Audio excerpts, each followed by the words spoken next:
Hey everybody, you are tuning in to the Canary News Talk live stream pre-stream. Glad you're here. We're about to get the show started in a little under a minute here. And I'm here to remind you, dear listener, that, well, let's see, what should I remind you of today? We all know canarycry.party, all sorts of good stuff there. Join the newsletter, join the text message list. I will say just right up front, I guess, that producing the show is easy peasy, baby. And remember that it can come in many different forms. We talk about your talent. We talk about your time. We talk about your treasure. All three of those things you can access through canarycry.party. If you go to canarycryradio.com/support, of course, there's ways to support the show financially. But if you go all the way to the bottom, there's a form, a fun form. If you fill out that form, that's you saying, hey, Basil, Gons, I like the show, want to get involved, want to produce.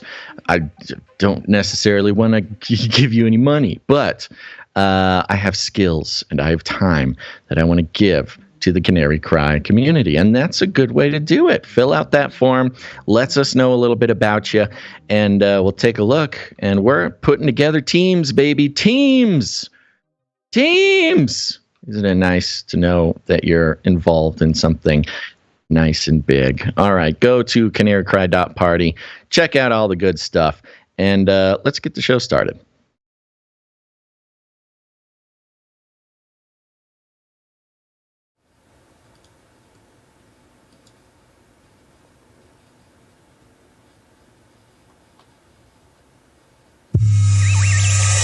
The world is getting crazier. People are acting more and more insane.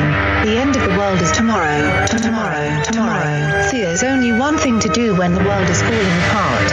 Listen to Basil and Gonz as they discuss this week's news and events through the lens of Bible prophecy. You are listening to Canary Cry News Talk. You're listening to Canary Cry News Talk. Today is September 12th, 2022, and we are live to tape on episode 533. Whoa. Ooh. And today, it's NEPH Amphibian. Signing on from Off the Grid, Razzle Dazzle. I'm your best buddy, Basil. And my name is Gons, your favorite Asian provocateur for Christ, a.k.a. the Cabana Boy, live from California, here to serve you a podcast with the best news, which is the gospel message of Jesus Christ, while reporting the egregious with a well-rounded, biblically grounded take on world events. And today's immersion phenomena is slimy eschatology. Ooh, slimy. Yeah, it's slimy. Ooh. Okay. Well, we got a great show today. The theme is so on theme. I'm loving it. The theme is on theme. The theme is on theme. Good. That doesn't happen all the time. True. But, Gons, just in case you need it, let me give you a rundown of the show. Give me the rundown. Okay. We're going to start out right off the bat with some amphibians. What role are the amphibians playing in the oncoming New World Order technocalypse? And what connections are there to the past? And not only that, but what connections are there to today, literally today, September 12th. We'll get into that. Now, of course, Flippy could not be left out of the fun. We have an amphibious Flippy who's going to be changing the way that, well, we think about Russia.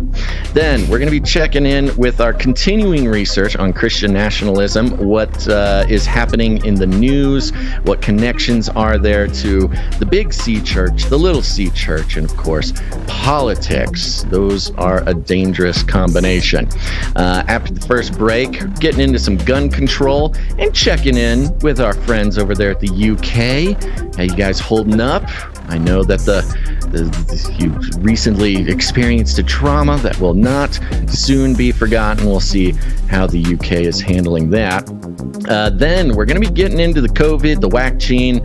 Good chance we'll be saying farewell to YouTube, but it's not guaranteed. I mean, like I said, we're just reading from mainstream media, but you'd be surprised how many times we've been punished for reading the news. That's just how the world is. Yeah. And then, of course, some more updates on the monkeypox vaccine situation. We'll be rounding out the show with more hard-hitting, relevant, essential breakdown of Antarctica and its place in the new world order. But first, Gons, our lead stories. Well, our lead story is... If you shop at Walmart... What in the world? You know. No. How to spend a little less. To get a little... Gosh, what was that? If you shop at Walmart, here at Canary News Talk. Oh, that was Fox Weather. Chiming in, Fox Weather. Thanks. We'll come back to you, Fox Weather, and judge you. All right, so Nephilim Nephilim update. Which means it's biblical. It's gotta be biblical. And it's also the beast system. Speaking of the beast system, beast system. Quite the story. I love this Nephilim update at the top of the show. Yeah. Nephilim update, a beloved segment for the OG Canary Cry News Talk listeners. Usually comes at the end, but I think it sets a good tone at the top of the show. Yeah, especially because we've been ranting about it for about a decade, so gotta get my daily fix. But this is from inverse.com under the science category, and the headline: These funky salamanders may help unlock the mysteries of the brain. Funky salamanders. Brain. Yeah, they must like funky music. The axolotl, also known as Ambystoma mexicanum, is an aquatic salamander renowned for its ability to regenerate its spinal cord, heart, and limbs. These amphibians also readily make new neurons throughout their lives. In 1964, researchers observed that adult axolotls could regenerate parts of their brain, even if a large section was completely removed. But one study found that axolotl brain regeneration has a limited ability to rebuild original tissue structure. So how perfectly can axolotls regenerate their brain after an injury? Well, they go into it here. It's they talk about, I'm not going to read the whole thing, but there's a bunch of stuff about cells, and there's a procedure here which may be familiar to some people who've been learning a lot about our Lego pieces, I guess. One way to understand which cells are expressing which genes is by using a technique called single-cell RNA sequencing, or scRNA-seq, or SEQ for short. This tool allows researchers to count the number of active genes within each cell of a particular sample. This provides a snapshot of the activities each cell was doing when it was collected. This tool has been instrumental in understanding the types of cells that exist in the brains of animals.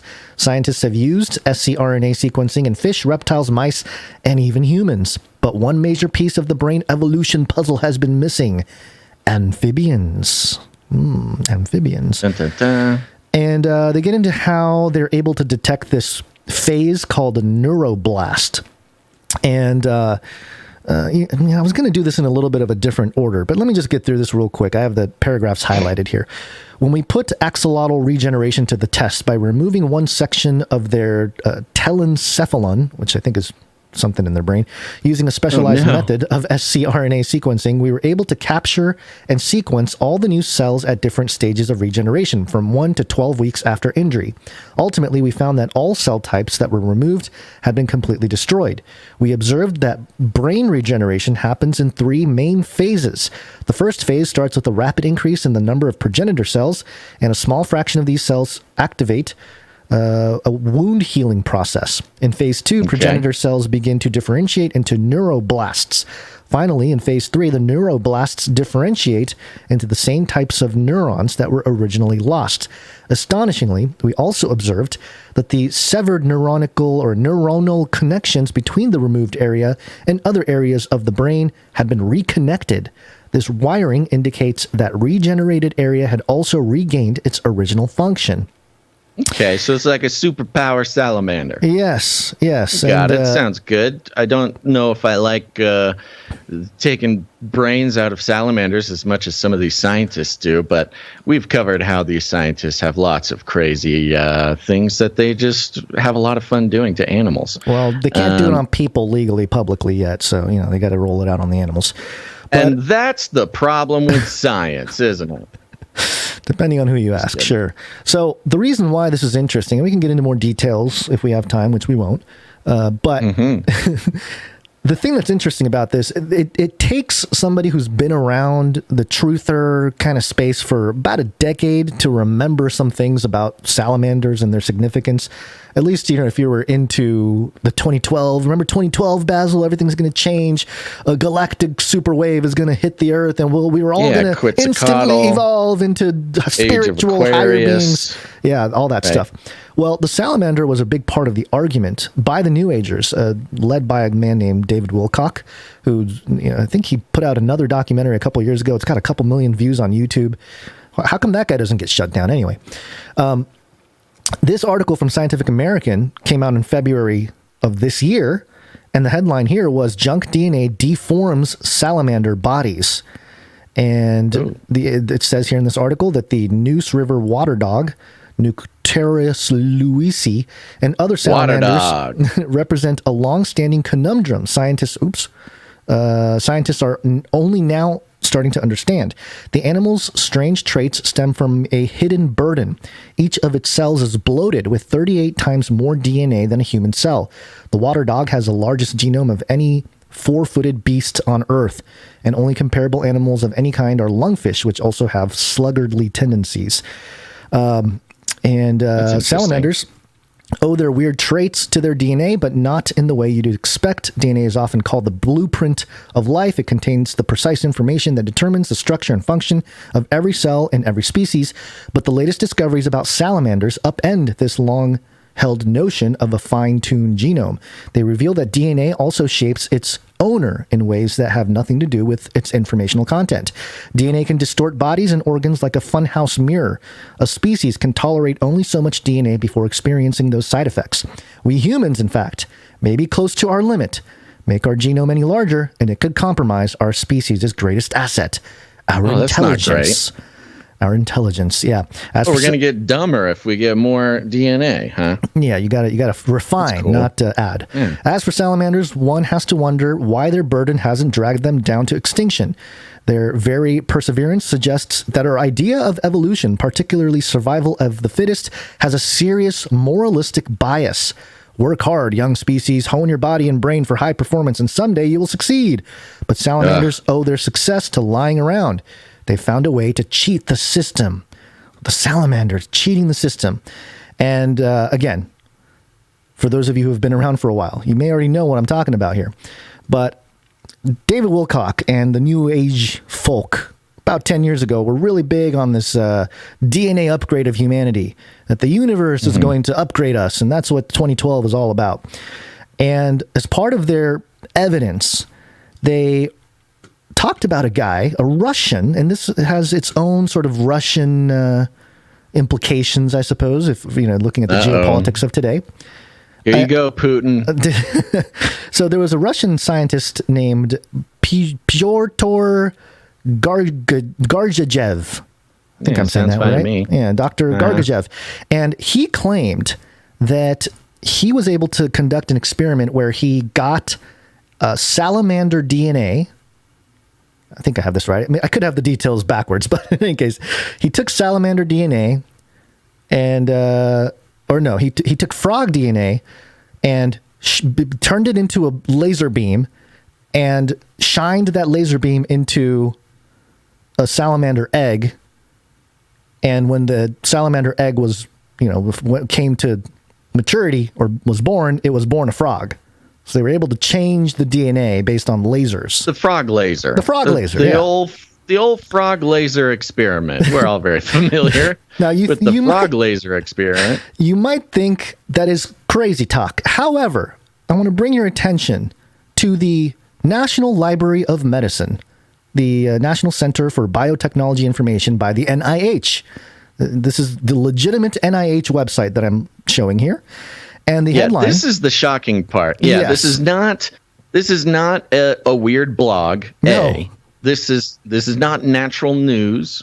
This is not even a scientific journal. That we know all scientific journals are kind of at risk of letting loony bin stuff in, and we saw that all through the pandemic. But this is the actual NIH website, the government National Institute of Health website. The government website. Now, this article was retracted, but it's still here. It was retracted on July 4th of this year, 2022. The headline in this NIH published article is retracted article because, it was retracted. A mathematical model for vibration behavior analysis of DNA and using a resonant frequency of DNA for genome engineering. Oh yeah, of course. Genome engineering. Yeah.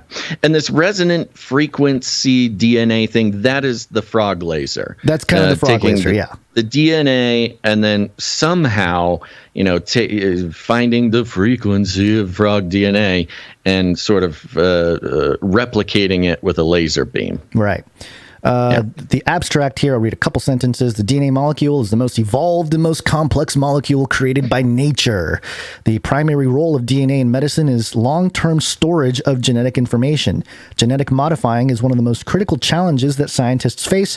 On the other hand, it is said that under the influence of acoustic, electromagnetic, and scalar waves, the genetic code of DNA can be read or rewritten. In this article, the most accurate and comprehensive dynamic model will be presented for DNA. And the reason why I bring this up is not because this is weird that the NIH would publish this, but it's the fact that they quote Peter Gariaev, the Russian. Yeah. And maybe that's why it was also retracted. It's like, we can't be highlighting the Russian scientists doing all the cutting edge research in the 80s and 90s. It says here, Peter Gariaev and his research group proved that DNA can be reprogrammed by words and using the correct resonant frequencies of DNA. That's what it says in the NIH article. See, that's the craziest part to me is, we've all, it kind of harkens to the water experiments where if you, say nice things to water, then it does, it's better water or whatever. Or if you put nice words on a plant, like a potted plant, then the potted plant will get bigger. On the NIH website, government website, referring to some pretty, loopy Russian experiments. Now, we're all used to discounting the Russian loopy experiments. In the West, they had in the West, right? Russia had some pretty famous, ESP psychic experiments that have fueled giant plants grown under pyramids. Remember that one? Stranger Things is kind of, they had their own version of MK Ultra. They had their remote viewing program, of which we had our own as well. And those are all generally considered conspiracy theory. But the experiments about putting frog vibrations into a laser beam and nice words, changing a salamander into a frog, to zap DNA to change it, is on the NIH government website. It gets better. There's more. Okay. Continuing on here, Russian quantum biologist Poponin tried to prove that human DNA has a direct effect on the physical world using some experiments. Also, he found out that our DNA can cause disturbing patterns in a vacuum, thus producing magnetized microscopic wormholes.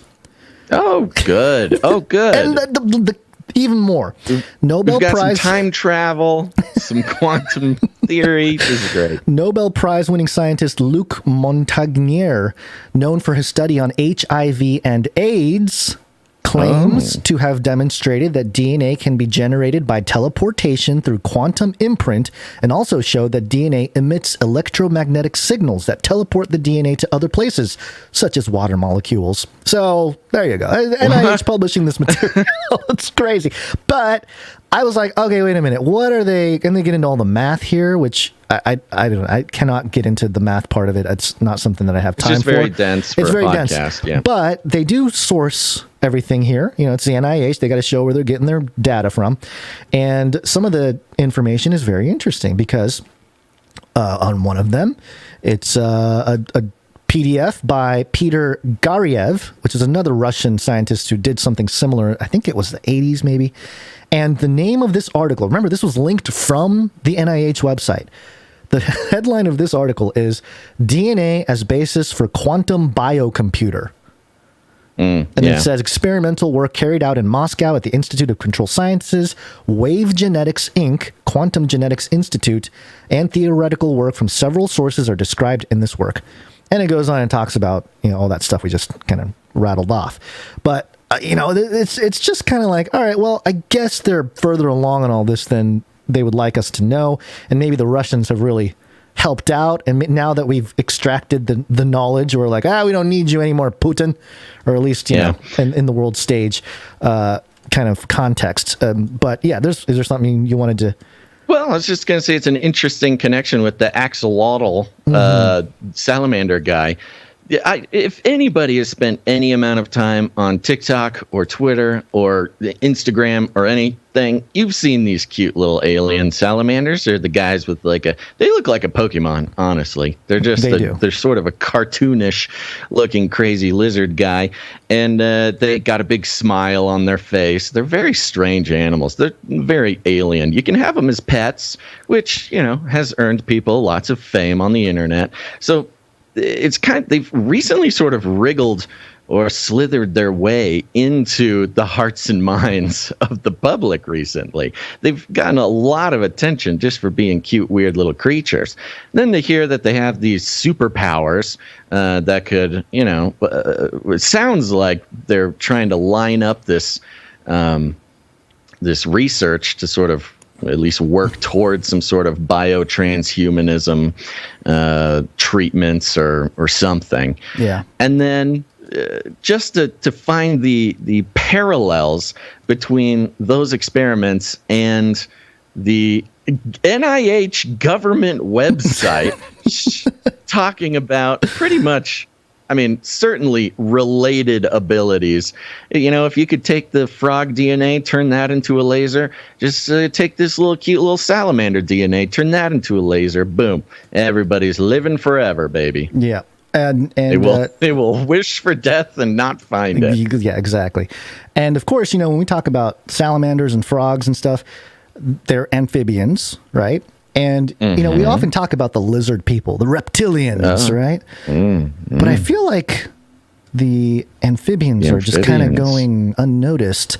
And Revelation 16:13. Amphibians are just wet reptiles when you think about it. True. Revelation 16:13, right?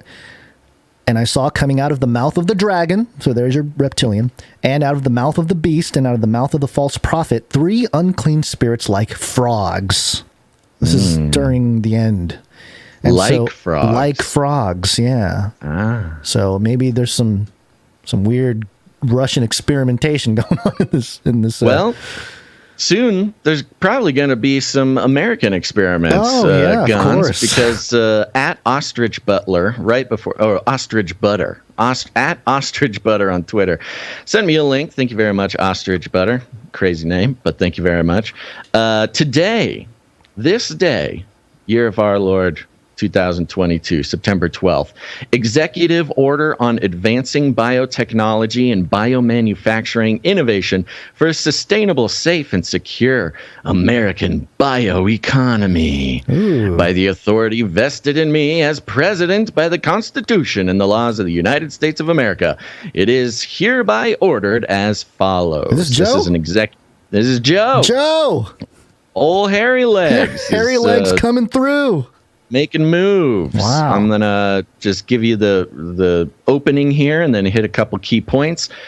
Section 1, policy. It is the policy of my administration to coordinate a whole-of-government approach to advance biotechnology and biomanufacturing towards innovative solutions in health, climate change, energy, food security, agriculture, supply chain resilience, and national and economic security. Wow. Central to this policy and its outcomes are principles of equity, ethics, safety, and security that enable access to technologies, processes, and products in a manner that benefits all Americans and the global community, that maintains United States technological leadership and economic competitiveness.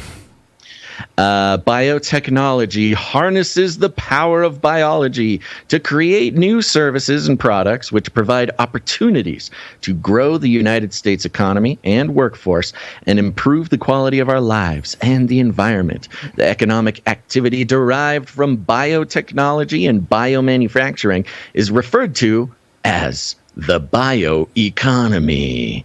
Dun, dun, dun. The COVID-19 pandemic has demonstrated the vital role of biotechnology and biomanufacturing in developing and producing life-saving diagnostics, therapeutics, and vaccines that protect Americans and the world. Although the power of these technologies is most vivid at the moment in the context of human health, biotechnology and biomanufacturing can also be used to achieve our climate and energy goals, improve food security and sustainability, secure our supply chains, and grow the economy across all of America. It's patriotic duty, Gons, to get into biotechnology. What did that. Joe drink to write this or say this? Well, I was going to say, whatever he was on during the "We Beat Big Pharma" is probably a new product available through this industry. Now, listen to this. We beat Pharma this year. We beat Pharma this year, and it matters. We're going to change people's lives. My impression was not that far off. Now listen to this part. Okay. For biotechnology and biomanufacturing to help us achieve our societal goals, the United States needs to invest in foundational scientific capabilities. We need to develop genetic engineering technologies and techniques to be able to write circuitry for cells and predictably program biology in the same way in which we write software and program computers. This is on whitehouse.gov, folks. This is not a blog. This is whitehouse.gov.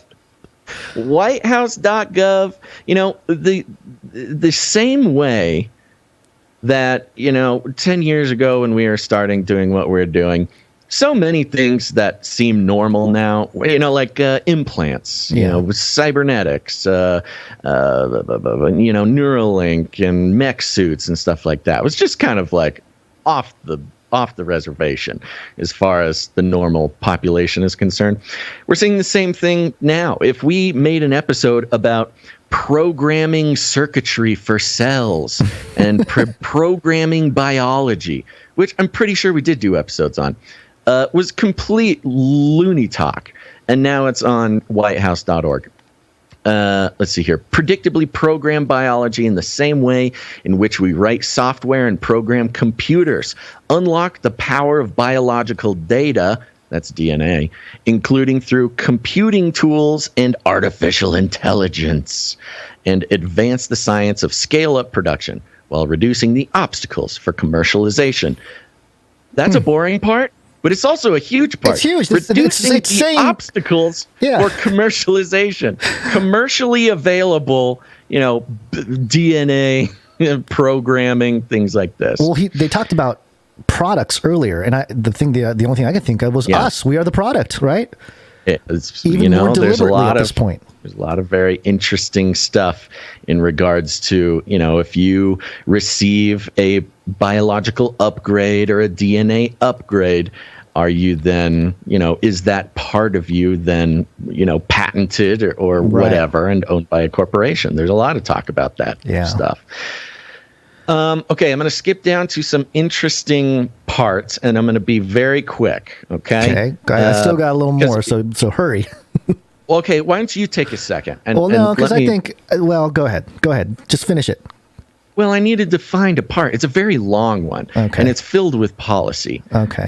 Let me return. You carry it for a second. I was going to make some biblical references here because part of this whole thing with the salamander and the light and all this stuff, the messaging from New Agers was that, again, that we're going to get some kind of upgrade, and our evolution happens in stages when the galactic wave hits, blah, blah, blah, all that stuff. Yeah. Well, I don't believe that is the case per se. However, there's something to point out, which is that our eternal state as Christians, we believe in sort of an eternal life kind of thing. And when we look at the Bible and we look at Scripture and what that's going to be like, it's very fascinating because, for example, in Daniel 12:3, it says, "And those who are wise shall shine like the brightness of the sky above, and those who turn many to righteousness like the stars forever and ever." So there's definitely some kind of light glow. The face like the sun is all based on Jesus, his face literally shining like the sun, unable to see. You also have Isaiah 30 verse 26. "Moreover, the light of the moon will be as the light of the sun, and the light of the sun will be sevenfold as the light of 7 days in the day when the Lord binds up the brokenness of his people and heals the wounds inflicted by his blow." So I know there's different interpretations of that, but just this idea of glowing when there is restoration, right? I know that, again, there's differences in how people interpret, who this is, but the main point. And then Matthew 13:43, "Then the righteous will shine like the sun in the kingdom of their Father. Who has ears, he who has ears, let him hear." So again, there's all these references in the Old Testament and New Testament that refer to some kind of state. 1 Corinthians 15 talks about our eternal state, our incorruptible bodies. And that to me is kind of like, whoa, there's something there where we are going to have these crazy sort of bodies that maybe are just light, but it's not going to come from the galactic wave that the universe you just have to be 51% good and you will be part of the new, the new age or whatever. So again, I just want to point out that there's biblical precedence to this, and it would make sense that, scientifically, they're trying to move us into this other direction, the great counterfeit of the end times with the mark of the beast and the image and all that kind of stuff. Yeah, there's interesting sort of tensions because, of course, you have the biblical sort of precedent for this. Then you have the scientific community pushing for their version of it, and you have the New Age community pushing for their version of it. So you have sort of this like triune power struggle for, how this will take place. I think it goes along with that. Back to the whitehouse.gov, the executive order from today. A few interesting points. It says, simultaneously, we must take concrete steps to reduce biological risks associated with advances in biotechnology. Okay, so like there's danger. We need to invest in and promote biosafety and biosecurity to ensure that biotechnology is developed and deployed in ways that align with United States principles and values and international best practices, and not in ways that lead to accidental or deliberate harm to people. Oops.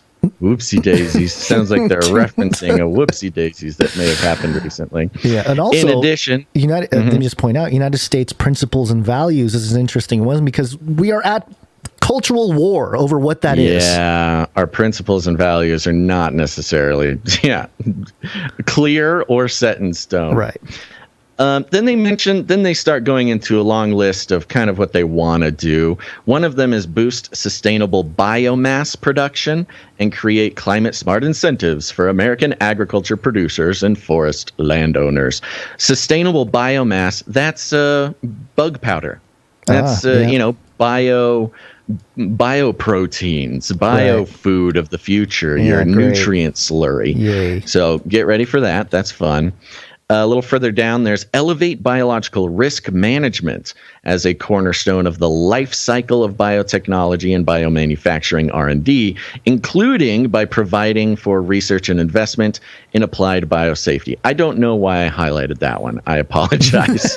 But a little bit further down, they talk about partnering with the private sector and other relevant stakeholders to jointly mitigate risks to protect technology leadership and economic competitiveness. And a little further down, they talk about public-private partnerships as well. Of course, always. So it's all mingled with stakeholder capitalism, the Great Reset, and it includes lots of your favorite government entities, bodies. I mean, everybody's involved in this one. Secretary of Energy, Secretary of Agriculture, Secretary of Commerce, National Science Foundation, private-public collaborations. NASA even has a little thing in there. And if anybody wants to know more about private or public-private partnerships, just look up Joan Vion on YouTube, and you'll find a bunch of lectures from the late Joan Vion, also a believer. Homeland Security is involved, of course. You can't make super soldiers without getting Homeland Security involved. So there you go. As of today, the Biden administration aligning with that redacted frog laser article. Biotech NIH article. We are moving into a wonderful phase. Well, some of the deadlines on this thing are as near as 100 days. Oh my gosh. I think the furthest away deadline was 2 years. So this is stuff that's all going to happen in the next 2 years. Yeah, there was a part, I think we skipped down, but there was a part about like foreign adversaries, making sure that's got to be Russia, right? Or China. Or China. Yeah, very China. Concerned about China and Russia taking our cool frog lasers. All right. This is the longest intro we've ever done, but it's nice. It's nice. It's nice. It's all come together. Gary, what day is it? Monday. Sounds like somebody's got a case of the Mondays. Gary, what day is it? Monday. That's right. It's Monday. We're starting another week, folks. Feels good. I'm jazzed. How are you feeling, Gons? I'm okay. You're okay. I'm just okay, well, yeah. That's better than the alternative, so I'm happy to hear that. Yeah. Okay. With that, do you have any personal stuff you want to share, or should we? No, we went long. There's kind nothing, of falling behind. Yeah, nothing too crazy. So yeah, give us your thing. Oh, you're gonna do another little. Let's do a quick Burning Man update. Little Burning Man leak session. Yeah. Burning Man leak session. Okay. Welcome to the camp of the unknown Coming to you live from Burning Man. Yes, folks, we are making a lot of great progress on the content, the research content that will be coming out from the Burning Man trip. But I want to take a second and keep you posted on some other fun stuff that happened. I mentioned the drones. The drones showed up when I was first at Burning Man in 2018. They were interesting, and we had been talking about drone swarms and the capabilities thereof back then. But they were on full display this year. And, I mentioned they made it so they were basically creating gigantic screens in the sky via the drones, which was fun. You could play like little video games on it and stuff like that. I do have this footage here, Gons. Are you playing that? I'm playing it now. The pyramid has come down from the sky and yes, touched the earth. This was one of the drone shows that I caught, the first one. Oh, it's just completely filled with all the wonderful, drone symbolism or occult symbolism done via drones. You've got the upside down pyramid that then morphs into sort of a portal type thing. It started off with a double helix DNA strand. Then now I sped this one up a little bit just for the sake of the show. And then it turned into a little particle going through some hoops, and I kind of saw it as a CERN, quantum nonsense type of situation.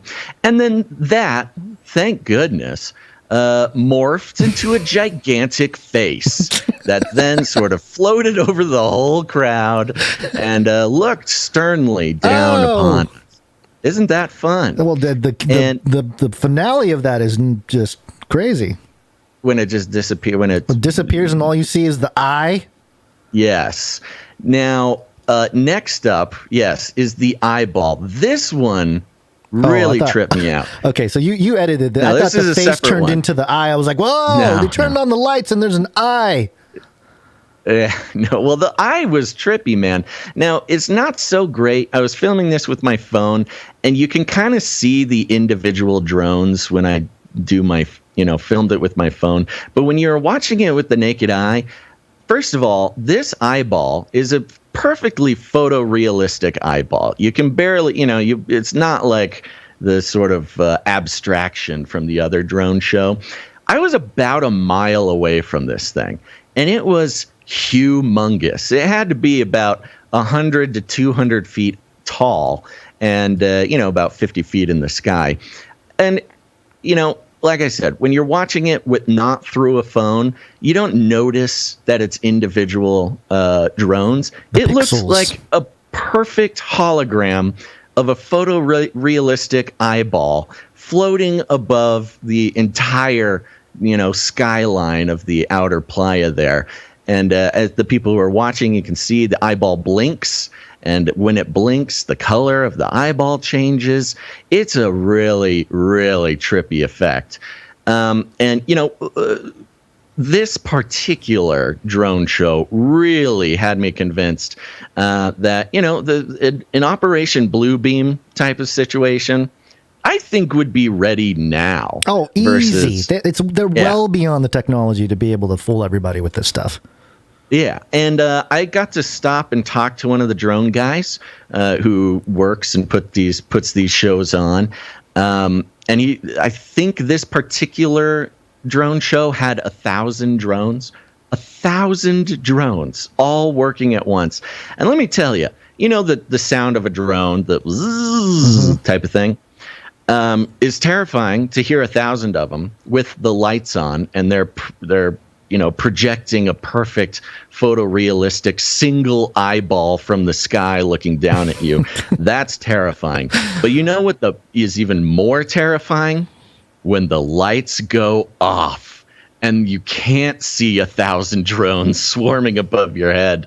And you just simply hear the whizzing and whirring of 1,000 little death machines just waiting to be given their targets. Wow.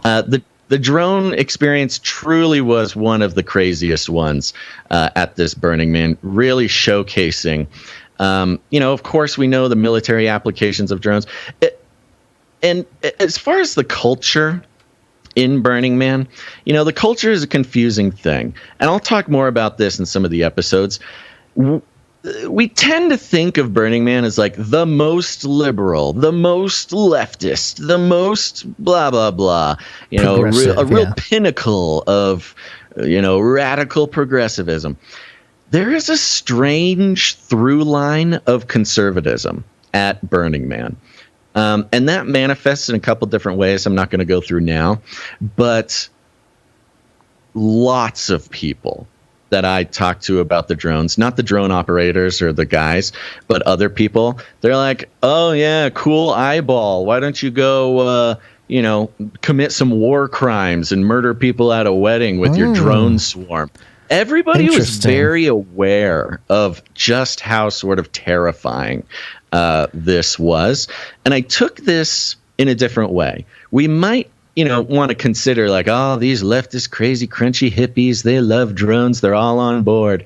When in reality, they were all quite afraid, or at least the ones that I talked to. They were not, it's almost as if these drone art shows were an attempt to like convince these Burning Man people that like drones are cool, a lot of these people were not buying it. They're like, I don't trust them. I don't like them. I'm not into it. I hate them. I hate these drones. The art-elect war is coming, and to do so, everybody's going to be aware of the information provided, and they'll choose sides. So it's not surprising that you'd find a lot of, because the heart of Burning Man was sort of this anti-establishment type of thing, at least when it started. Yeah. So. Well, I'm glad you brought that up, because this will be in some of the episodes as well. Even in the psychedelic researcher, scholar, guy lectures, very, very pro-government. Way more pro-government in the psychedelic lectures than I ever would have expected. Yeah, interesting. So there you go. There's just a little taste. As usual, it'll take us a few weeks to get all of the Burning Man episodes out, but I can't wait for you guys to hear it. Yeah.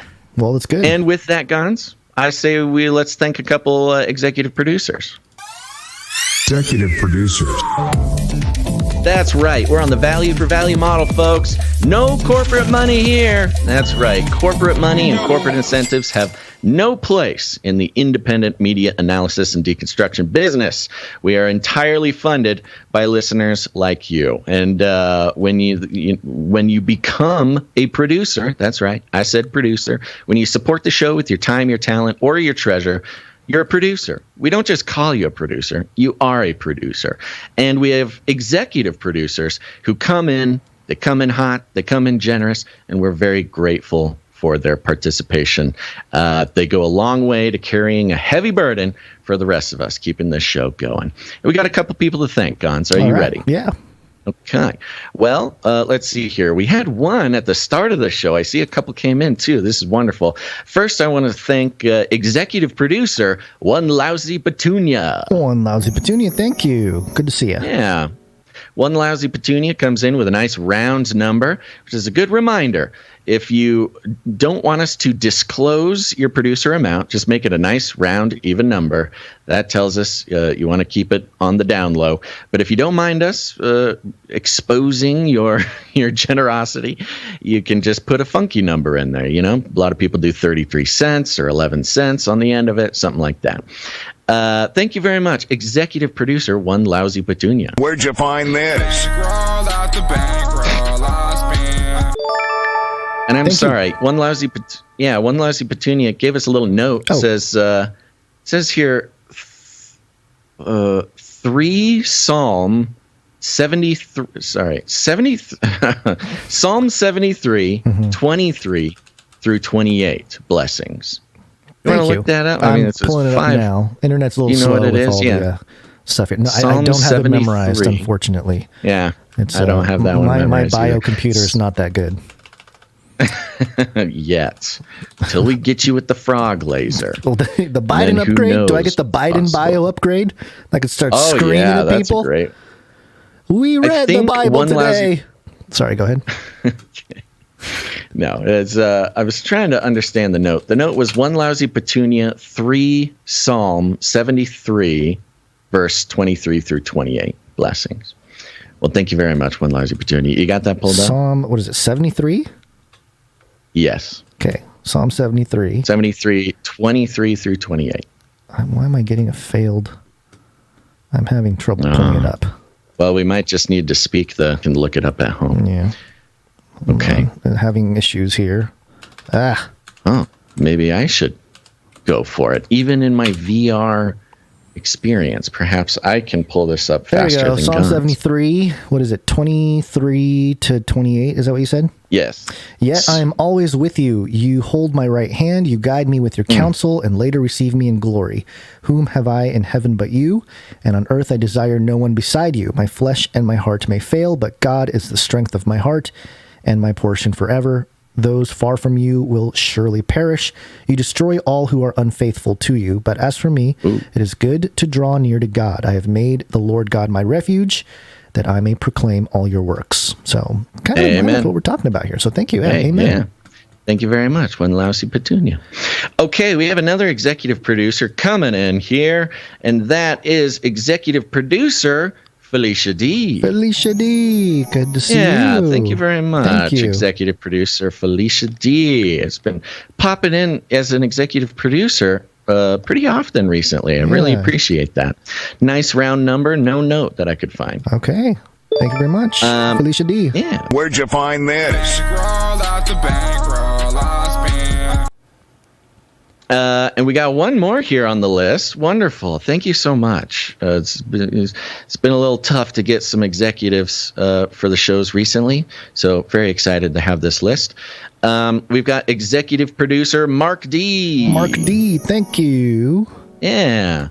Mark D, I do not see a note from Mark D, but comes in with the 13333. Ooh, so Illuminatus status. Oh, wait. I believe. No, yes. Illuminatus! I was thinking 133 streak. Getting all confused. Thank you, Mark D. I will say this. PayPal has been changing their, what is it called? Their fees recently. Mm-hmm. So it used to be really easy to deduce what the original amount was. Mm-hmm. It's getting a little bit more difficult to do that. So Mark D either came in with 133.33 or 132.31. Okay. Which may have been it also. Either way, thank you very much, executive producer Mark D. Where'd you find this? That's right. Okay, I think that concludes our list of executive producers for this show. Thank you so much. We've got some more producers to thank later on in the show. But until then, thank you for your patronage. Shut up and take my money. Thank you for your patronage. Thank you for your patronage. Thank you for your patronage. And Flippy update. Do you want fries with that? That's right. It's time for the Flippy update. Flippy is our colloquial name for the disembodied robot arms that are taking our jobs, enslaving our children, and flirting with our spouses. We use talking about Flippy as a way to explore all the new, fun, and exciting ways the robots are taking over the world. Now there's nothing we can do about it. Nice short one here, but ties in with the amphibians and everything else. This is coming from gulftoday.ae. AE, where is that? Is that Russia? Not Australia. Putin's building. Sure. Okay. The headline here: Russia's new amphibious marine robot can stay at sea for a year, carry drones. Ooh. Gulf Today report. Scientists at Russia's Astrakhan University have invented a marine robot that can stay at sea for 12 months, allowing it to track vital resources. The creators indicated that the robot will help monitor biological resources as well as carry drones, besides operating under the surface of the water. So you've got on the water, under the water, and in the sky guns. All three domains. They added that the robot... Yes, a full spectrum dominance. They added that the robot is fitted with a power sail wing, which allows it to remain in the sea autonomously for up to 12 months, and that its surface is equipped with solar cells. According to Russia Today, Putin, robots can monitor biological resources, such as monitoring the movement of certain types of fish, as well as monitor. Yeah, I'm sure that's what they're building it for. You know, Russia, they spend billions of dollars on an autonomous robotic vessel. It's just to keep track of fish, as well as monitoring and studying biomass at any point in the global ocean. The global ocean. The robots. I like that. The mono ocean. Yeah. The robot can also monitor the surface of the water from above and monitor all operations underwater. Don't even try it, submarines. This is an important United Arab Emirates extension. Oh, that makes this even more fun. Yeah. This is an important issue during the transportation of oil and its products from offshore oil wells to land. Yeah. It's like a guard dog for the oil transportation. In addition, the robot is dedicated to monitoring border areas and providing marine, listen to this, providing marine internet. Yay. It's a hotspot. It's a hotspot for the big old for the mermaids and the merwomen or mermaids, mermen. Yes. The deep underwater Russian military bases can now get on Facebook. Hopefully they don't give away their location through their Tinder profiles like they did in Ukraine. Exploring and studying underwater archaeology. Underwater archaeology, huh? Yeah. What do they know? What do the Russians underwater know? Military bases. They're looking for Atlantis and hydrography, as well as studying seawater. Okay. I like how they put that at the end. Yeah, I can also just like look at the water if I want. Sure. So this is like a giant catamaran type looking deal. With solar panels all over it, big old sails. It's a nice flashy red color, so you know it's Russian. It's amphibious. It is interesting how it says it's amphibious, because amphibious means on the land and on water, does it not? I'm pretty sure that's what amphibious means. It did not say anything about how this can crawl up onto the beach. It didn't say how they can collect the particles of this thing and laser it to something else and change it. Yeah, it's got a frog laser right on there. Yeah, so that's what they don't want to tell you. You know, yeah. And so this thing is basically an autonomous, vessel that cruises around the global ocean, and it's pretty much capable of doing anything. Yeah. I mean, they listed a lot of things that it's capable of doing, including bringing internet to the mer people, which is nice. They're so kind, those Russians. In a World War III situation, you want the mer people on your side, I guess. Because what do we have? What does NATO have? He's going to need to, it's NATO versus the Putin-Poseidon alliance. and the Scythians, the resurrected, Russia really is, they're building the super soldier army based on all the mythical creatures. And Scythians, they're not telling us people now. Yeah, they're not telling us what our Western artillery will be. Or not military. It's obviously a big part of human history is when we are able to build ships and become seafaring and expand across the waters and things like that. And it makes sense that Flippy would have their own time where he gets to set off onto the ocean to explore for himself, not just find, adventure and riches, but also find himself in the adventures at sea there. And Putin's helping him do it. So what are you going to do? I don't know. Maybe we should just argue amongst ourselves. So you see, I also call myself a Christian nationalist. And that's not a bad word. We will launch a new age. Got a couple Christian nationalism articles to cover here. This first one, Basil. I got a question for you. Yeah. Do you want to do the order that we have? I've kind of dominated here at the top. Do you want to do yours first, or will it work that way? I had it this way for a reason. Okay. But you go for it, because I had you reading this RawStory one. So That's go for it. As long as everybody knows that I'm following your instruction and that I'm not usurping you. Less talking for me. Usurping. The usurper. You usurper. I'm an usurper, apparently. I'm coming for the throne, guys. RawStory.com, so you know it's going to be good. Eric Trump. Okay, so first, a little bit of a background. The Christian nationalist topic has become a big topic recently. In case you're new to the show, Christian nationalism, an interesting topic for Christians to talk about, and one that we believe deserves some true scrutiny. Let's give it the intellectual and spiritual rigor that it demands, because without proper thought, proper exploration, there's a lot of opportunity for this idea of Christian nationalism to be used as a psyop, to be used against the Christian community and against the country. And so it's in the past couple months has been identified, not by us, but by the mainstream media, that Christian nationalism is this mysterious threat to democracy. We've been hearing about the threats to democracy. Democracy is under threat.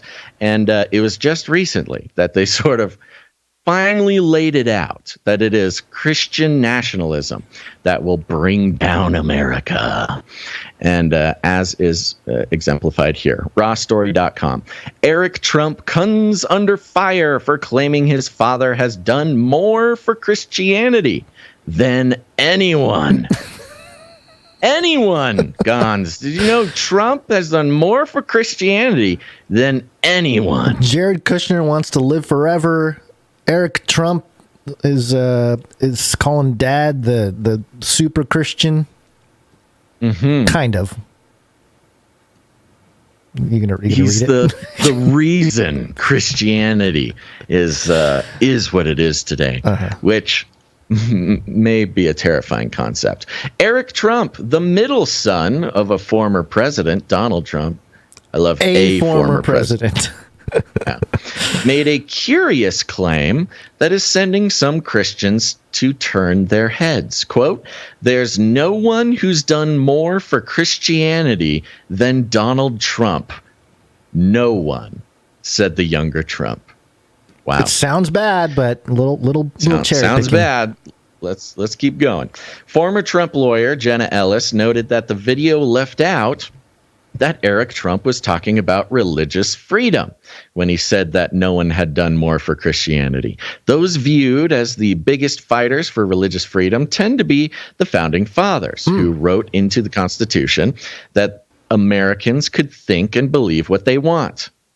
The right seems to believe that religious freedom means that churches can do whatever they want, and that right-wing Christianity is more powerful than the government, and religious freedom only applies to Christianity to the right wing. I think that's very telling how they're like, how dare they think that right-wing Christianity is more powerful than the government?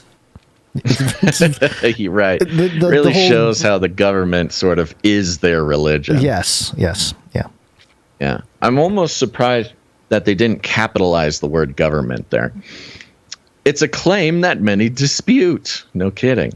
As first of all, that is, I will just say it out loud, that is an unfair assessment, I think, to say the right thinks that religious freedom thinks churches can do whatever they want, and that right-wing Christianity is more powerful than the government. I mean, yeah, mate, that's like an interesting way to put it. Spiritual sense, maybe, but this is where it gets hairy. This is where the nuance comes in. Continue. And religious freedom only applies to Christianity to the right wing. I don't think anybody actually thinks that, but okay. It's a claim that many dispute, as Jesus Christ is generally considered to have done the most for Christianity since it's named after him. Woo, hot take, RawStory. Also, his name was not Jesus Christ. His last name was not... Hey, dude, Mr. Christ, we're going to name this thing after you. I mean, hey, you did the most, right? So you're the guy. My gosh. I know what they're saying. I know what they're saying, but still, come on. Be a little more educated, they sound RawStory. Like doofuses, I though. know. They sound ridiculous, but go on. Jesus H. Christ. Christianity is named after Mr. Christ. Okay, RawStory. Quote, "No one has done more for Christian nationalism, not for Christianity. That Eric Trump doesn't know the difference is the problem." Oh, I see. Tweeted Baptist pastor George Mason. I don't know this guy. George Mason. It rings a bell. Do we know George Mason University? I don't think it's reference to them, but yeah, I can check. Brian Tyler Cohen's podcast account noted that he could think of at least one or two people who did more than Trump. Actor Ken Olin also found the claim absurd. Okay, we're just going through tweets. Yeah. Go to the quote where it says, where they quote the scripture there. The beware of false prophets. Yeah. Let's see here. Quote, "Beware of false prophets, which come to you in sheep's clothing, but inwardly they are ravening wolves." Jesus said this in his Sermon on the Mount. Some of those commenting on Trump recalled. Cool source. Good source. Others were quick to suggest people like Mother Teresa, who was declared a saint by the Catholic Church in 2003. Another mentioned Pope Francis, who leads the Catholic Church and is said to have divine institutions, supreme, full, immediate, and universal power in the care of souls, according to the Catechism. There were many other options from those online. They all appeared to be people who dedicated their lives to charity, service, and God. See the clip, and then they have the clip there. Oh, RawStory, you disappointing bag of garbage. Okay, so there's that side of the arguments, right? It's a lot of straw manning. It's a lot of trying to sound Christian-esque. Yeah, right. But right. You got to agree with the sentiment, but it's really embarrassing when RawStory does such a horrible job at simply just trying to appear as if they know anything about Christianity. Yeah. So I'm taking this. This is a TownHall article, and so beware, because this is a right leaning. The headline for this one: Gab founder believes Christian nationalism is viable, not how the left portrays it. And of course, Andrew Torba, who is the founder of Gab, has really been at the center of attention with this conversation, the Christian nationalism thing, and you'll hear why. Okay, so viable. That's an interesting take. Yeah.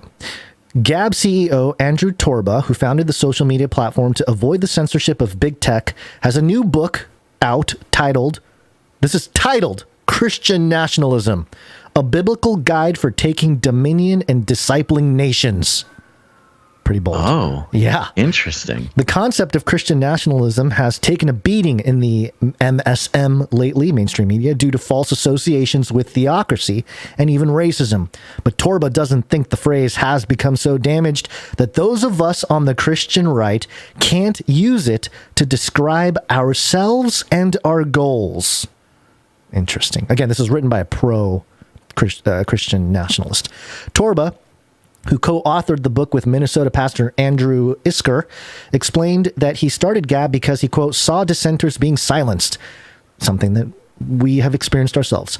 Torba himself has been canceled in many ways. His site has been accused of allowing hateful content, yada, yada, yada. We had the same kind of issues. Torba goes over the history of the U.S., how it was founded as a Christian nation, with Christian states, and then parentheses, did you know Maryland's first official religion was Catholicism? In fact, most states had requirements that office holders be Protestant Christians. Okay, sounds kind of theocratic. It was the federal government which was secular, and even then, quote, the point of the Establishment Clause was to retain the distinctive Christian heritage of the American nation, not to destroy it, end quote. He quotes from the book a lot in this article, which is why I'm bringing it.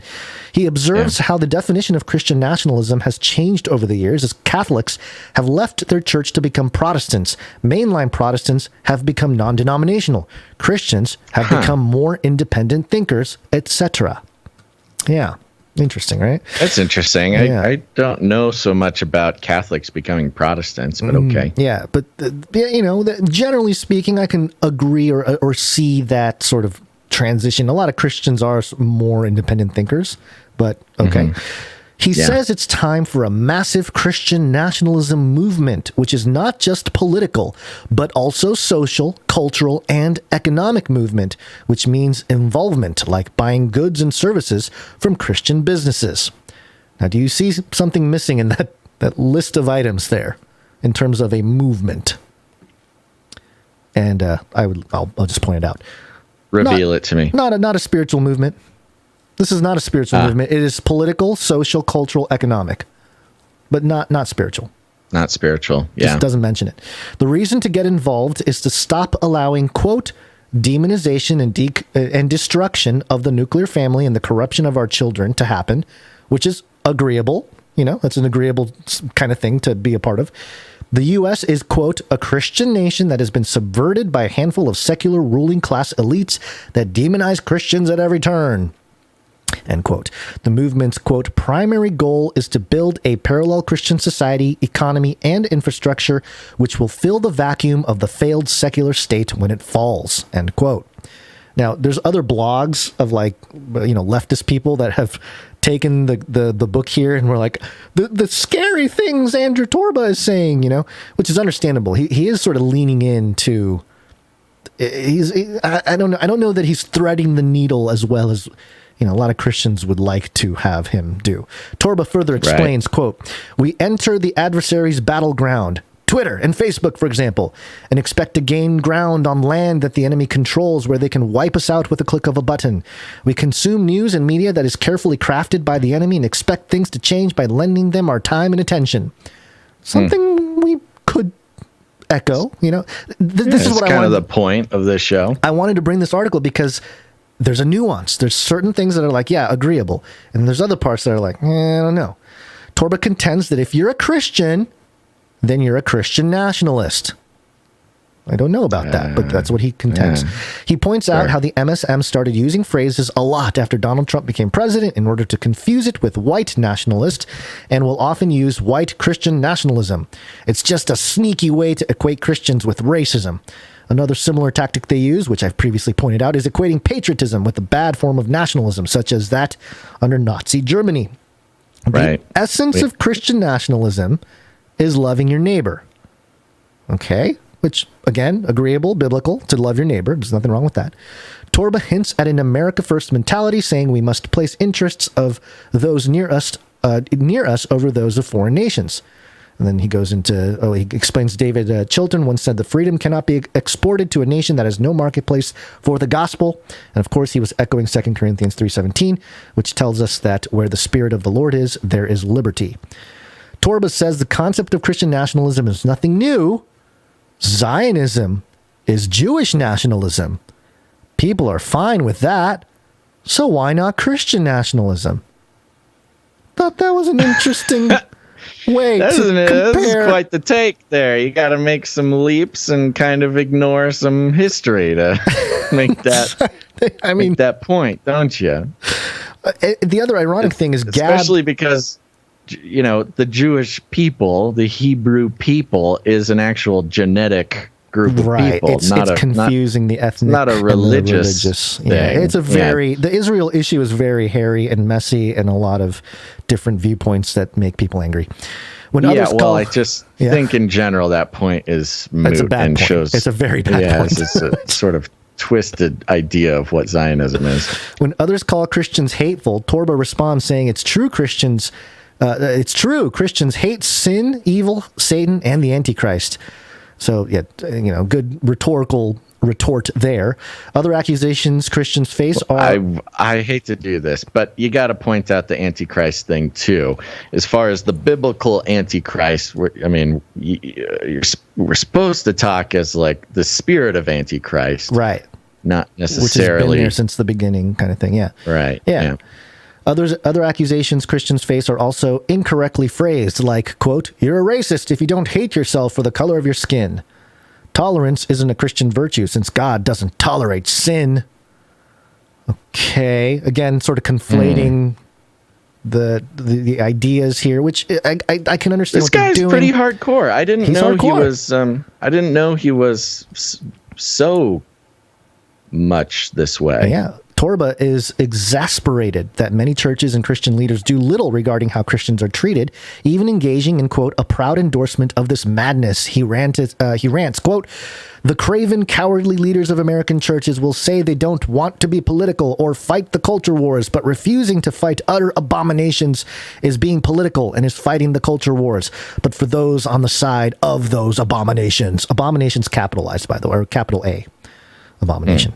Catholic. Interesting. Yeah, and gets even more, just got to get through this. Catholic integralist Shane Schatzel, who authored the book's prologue, dismisses criticism that Christian nationalism is similar to creating a theocracy. And why a Catholic integralist writing the prologue to his book? I thought that was interesting. he pushes back on nationalism is similar to creating a theocracy or merging church and state. Instead, Christianity supports secularity, which is neutral. He distinguishes this from secularism, quote, wherein religion is expected to keep out politics entirely, and wherever the government advances, religion must retreat, end quote. Accordingly, under Christian nationalism, the state is mandatory and has laws that must be followed, while the church is voluntary, but the church may influence the state. Torba, I'll skip this little thing about... that seemed like a pretty important point there. Will you read that one again? Yeah. Accordingly, under Christian nationalism, the state is mandatory and has laws that must be followed, while the church is voluntary, but the church may influence the state. Huh. Yeah. Is he saying this is a good thing, a bad thing, or this is just the state of Christian nationalism? This is the position of Christian nationalism. Huh, so okay. the states must exist, but the church is voluntary, but we can influence the state. Yeah, the government is required, but church is optional. Now, this is where this will trigger a lot of our producers and listeners out there. Another controversial chapter instructs Christians to stop focusing on eschatology. Discussing signs that the second coming and last judgment are close, since Christ currently rules the earth. Now, there are biblical arguments that can be... There are biblical the kingdom of heaven is at hand. There's some arguments that can be made, but we are awaiting the second coming of Christ, a direct reign of Christ on earth, like a physical reign, right? So for him to say, since Christ currently rules the earth, depends on how you're interpreting some scripture there. Yeah, well, and there's scripture that sort of blatantly states that the earth is currently under the prince of the power of the air, which is the adversary. Right. And that Christ's return, sort of signals his reign. Right. So let me read this again because it's not even necessarily very I know you got to really twist scripture. You got to twist some stuff to make that statement. But let me read it again because the next part is important. Another controversial chapter instructs Christians to stop focusing on eschatology, since Christ currently rules the earth. Instead, he says, churches need to focus on fixing the world now. Now, people familiar with dominionism, that is dominionism. The seven pillars, all that kind of stuff. Yeah, Christianity needs to take over the world now for Jesus. So we will have control when he gets back. It's not theocracy, but we got to take over everything right now. Otherwise, because, Jesus already rules. So, unfortunately, too many pastors desire the accolades of the New York Times, Washington Post, and CNN. They don't want to be lumped in with low-status evangelicals they regard as white MAGA trash, end quote. Overall, the book provides a helpful glimpse into the real Torba, cutting through the smear of caricatures produced by the MSM about him. Which is kind of funny, but it's like you're feeding... Don't let the media smear him. Let him smear himself here. I mean, I don't think that this article helps his cause whatsoever. But no. But listening to the details, again, I haven't read the book, so I'm just speaking from this article. Kind of troubling. A little bit troubling that they want... It's almost like they want Christians to buy the psyop. They want them to because we always talked about how we're already in a spiritual war. The armor of God. All those things are spiritual references, and of course there is a physical sort of part of that, of course. Right. But to be drawn into the dividing lines of American politics in particular is where this screams psyop. And it's almost like they refined the dominionist movement into this more culturally hip anti-culture with Gab and Andrew Torba. And whether, I'm not even questioning this man's faith or his salvation. It's not really about that. It's more about like how he's carrying the message. And I find it very fascinating that it's gone to this place. And something was pointed out to me, and it comes from Revelation 13, which I know we talk about all the time. But in verse 7, it says that the beast was permitted to wage war against the saints and conquer them, which means, basically we lose the war in this context. And it was given authority over every tribe, people, tongue, nation, and all who dwell on the earth will worship the beast, all whose names have not been written from the foundation of the world in the book of life belonging to the Lamb who was slain. So everybody else is going to worship the beast. And then it says this, he who has an ear, let him hear. If anyone is destined for captivity, into captivity he will go. If anyone is to die by the sword he must be killed. And I'm wondering, it calls for the perseverance and faith of the saints. I'm wondering if they're talking about the saints who will be like, all right, enough of, kind of like how, was it Peter right before Jesus got crucified? Yeah. Same kind of deal. Right. It was like, I got to put an end to this. We got to stop this, and they come up to fight. Right. So he's a good, I guess, analog. I'm not trying to set any theology, right. An example. Dogma here. But you could see Peter as the sort of analog for a Christian nationalist. Right. Taking things into his own hands. We must change things. We got to stop this now.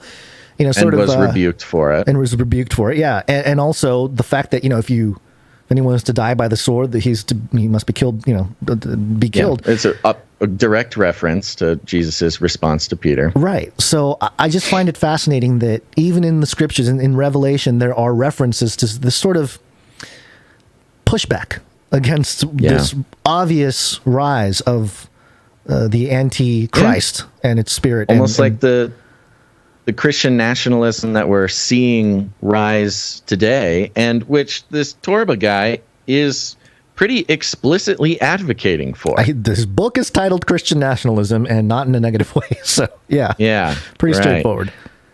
And the fact that he says, so it is written. Yeah, and the fact that he says don't study eschatology is a big red flag to me. It's like, why are you telling us not to? That's quite the red flag, isn't it? It's like, why?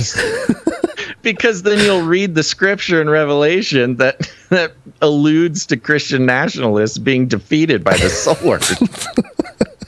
Don't study that. Don't read that. Don't read the book of Revelation. All right, you don't want to get confused. Just ignore that, and let's just take over the world for Jesus, baby. For Jesus. Let's do it. Fight for Jesus. So anyway, I thought the comparison between the RawStory and this one was interesting because you're kind of getting, dare I say, both sides. And, there are criticisms to be had from all sides. It feels like, the mainstream do better, but also, the folks that are really peddling this do better. Do better. People don't even read their Bible, for heaven's sakes. Yeah, I was going to say, like, the theology he's communicating here, I kind of at best is imprecise. Yeah. And not thorough. Right. Because again, if you're telling people not to study eschatology and then like advocating the Christian message is eschatological. The whole thing. And the hope. Advocating for an ideology or a Christian theology that tells you, not to study like the book referencing current events in the world is a little wackadoodle. But you know what? The very passionate Christian nationalists, it's about time that they had an opportunity to spend some money on a book that is positive about their movement. Yeah. And unfortunately, I don't like to nitpick at people's motivations, but I will say there is an eager and willing audience who is ready to and enthusiastic about getting a book that sort of supports this. And that book is not the Bible. Hate to say it. Sorry. Yeah. Well, okay. Very good. Well, see, you got to study eschatology because it's all about the party at the end. Yeah, that's true. Go to canarycry.party. Put it in your browser. It's not the end times party, but it's close. Go to canarycry.party to find a tree of links with everything from where to watch the show, listen to the show, how to produce the show, connect with us and the community.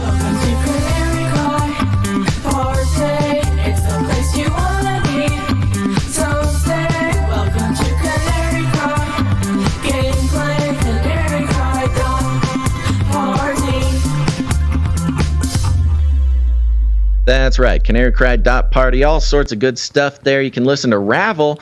Ravel is a podcast I do with Dr. Christopher Ryan Gates. He's a PhD in biblical interpretation. We explore society, scripture, and scandal, having tough conversations in good faith. New episode up today. Go check it out. And, of course, we do our very best to put out episodes on Sundays. You can listen to it on all your podcast players or right there on canarycry.party.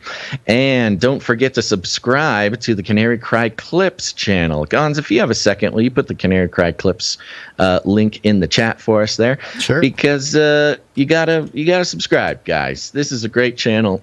Our Canary Cry Clippies clip out every episode, make each segment available individually so you can review information, or if there's a segment that you particularly enjoyed, you can share that one, or just, Canary Cry Clips channel also is our current backup in case something goes wrong with the YouTube channel. So you want to subscribe at the very least, so you can, not have any interruption in your YouTube viewing of the show. And last but not least, text the word Canary to 877-740-3226. That's Canary to 877-740-3226. This is our text message alert system. We just send out a text before every show, so you never miss a show. And I am very pleased. People keep joining this thing. It's wonderful. It just shows that people want to make sure they get notifications and get our links and things like that. It's a wonderful reminder in case you forget about the show. And, YouTube, Twitch, of course, all the big tech, they love not notifying you when we go live. And getting a text message straight to your phone is a wonderful way to be reminded. And with that, Gons, it's time to thank some producers. It's break time! Come on, take a break. That's right. I mentioned it before. We're on the value for value model. You might be tired of hearing about it. You might just want to get your free content, and that's fine too. But remember, it's only about 1% or less of the listeners of this show or the viewers actually support it, actually keep it going. And here's the thing. Not everybody needs to support every single episode. But as long as people are honest and participatory with the value that they get from the show can continue because we take no corporate money whatsoever. No advertisements, affiliate codes. We're not selling any supplements, nothing, baby. We are entirely funded by listeners of this show. So if you get value, put value back in. It's the only way the show is able to continue. And we will know when we have stopped providing value to people, when value stops being put back into the show. And you can support the show, produce the show in lots of ways: your time, your talent, or your treasure. We're going to thank some financial producers now. I made a big whoopsie doodles, Gons. Oh, no. Executive producer Mark D. does have a note, and I would like to read that note. Sure. Yes. So executive producer, let me make sure I get everything correct here. Sorry for the thing. Yes, it's executive producer Mark D. He came in with the 133.33, and he has a note here. He says, loving the show. And Burning Man updates. Loving the show and Burning Man updates. Oh, thank you, Mark. Keep rattling cages and tell us, what day is it? Oh, what day is it, guys? Gary, what day is it? Monday. That's right. And he does have a request here, Gons. He says, could we also hear the Lint Trap jingle? Okay. I'll give you a second to do that. Yeah. Yeah, Lint Trap. That's a good one. It is a good choice. Thank you, Mark, for that choice. He says, God bless Mark D. BTW. It's 133.33 with fees. Thank you for putting that in the note, Mark, because, yeah, the fees system is all messed up. I used to be able to tell exactly what's going on. It's changed, and so thank you very much for the info there. Executive producer Mark D. Remember, folks, when you come in through the link tree, just have a little bit of grace with us because the fees are different, and also your message comes in on a separate email, not on your PayPal transaction. So appreciate it. Lint Trap is two minutes long. So just play a bit of it. Can I tell you a sort of a twisted pleasure that I have? It's okay. No. Clearing out that lint trap. Clearing out that lint trap. Clearing out that lint trap. Clearing out that lint. Clearing out that lint trap. Clearing out that lint trap. Clearing out that lint trap. It takes time. It takes time. Thank you very much. You gotta tune this out. It's like, what? A lint catcher? It's a great reason. Slow fade. Why don't we play that at the end of the show? Yeah, as long as we do a mixtape. We'll do that. Thank you very much, executive producer Mark D. Sorry I missed that note at the beginning. Okay, we got a few people to thank. Are you ready, Gons? Ready. Okay, we're starting out with Jacob W. Producer Jacob W. comes in for 33. And says, thanks for all you do. What are some books you'd recommend that discuss the elite and detail their agendas that are written from a Christian perspective, or just general perspective books on the topic that are especially on point? Thanks, guys. Who's looking for a reading list, Gons? You got one? Well, the one that comes to mind immediately, well, there's a few actually, but there's a book by Andrew Hoffman, and there's a book called Eugenics and the New World Order, A Christian Perspective. It's a very short book. It's well written. And I would say it's yeah. No, you're going to say what I was going to say. Yeah, just not prophetic in like he's a prophet, but just someone who pays attention. You know, he had the especially relevant after the pandemic. After the pandemic, yeah. Which before the pandemic, it was fascinating and interesting, but after the pandemic, even especially relevant. Yeah, in the back of the book, there's a big snake with his fangs are replaced by syringes, so you get the idea of what kind of stuff he was talking about there. That's a good book. I recommend Carl Teichard's book, and there's Game of Gods. Just go to Canary Cry Radio and just kind of look for the authors that we've interviewed, and I think most of them are solid. So thank you very much. Pretty much anything by Derek and Sharon Gilbert. Oh, a good 100%, start too. 100%. Just a quick note to the chat. I've seen a lot of people complaining about buffering and stuff. That's all on your side. There's nothing we can do about that. If you're getting buffering, that's your internet connection. Just reload the page or close some programs or something. Okay, next up, thank you very much, producer Jacob W. Thank you, next Jacob. up, we've got producer Janae G. Janae G. No, we don't. No? We have one from Bubby. Thank you very much, Bubby. Bubby comes in for 3308. Illuminatus! Yeah, and says, ITM, comrades. Ooh, ITM to you, Bubby. Thanks. Thank you for opening eyes and spreading the word. Happy anniversary to my incredible husband. September 13th will be 8 years, and we never had a fight. I love you, Bubby. Wait, maybe Bubby's the husband. Oh no! I think Bubby is the husband. I love you, comma, Bubby.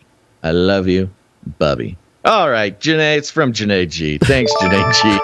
And happy anniversary to Bubby and Janae.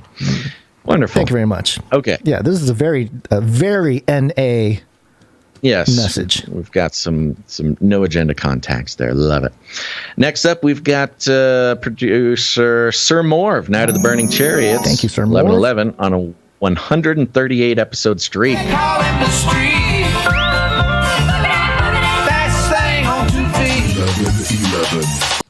Thank you, Sir Moore. Thanks, Moore. Next, we've got Sir JC Night of the Techno Squatch, 145 episodes in a row.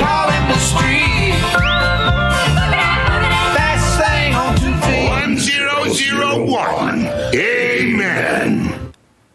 1001. On this Monday, I just want to emphasize how monumental the Age of Deceit documentaries and Canary Cry Radio are. If you haven't consumed this content, then now is the perfect time.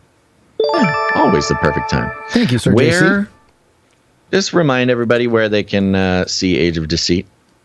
Finding don't you have it on your DVD Rumble? copy on bootleg somewhere. No, I think some people have mirrored it on YouTube.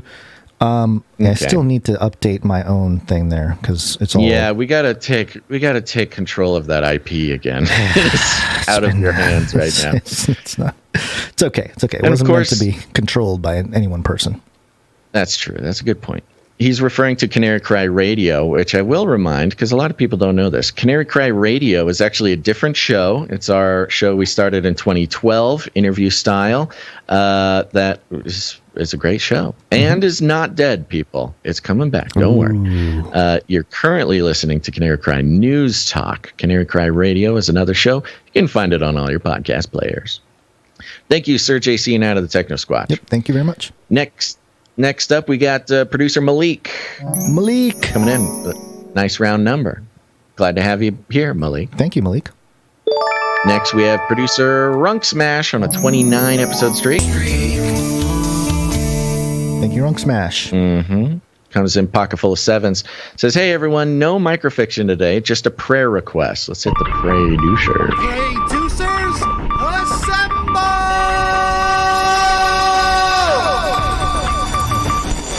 That's right. Producers around the world. You too, dear listener, can be a producer.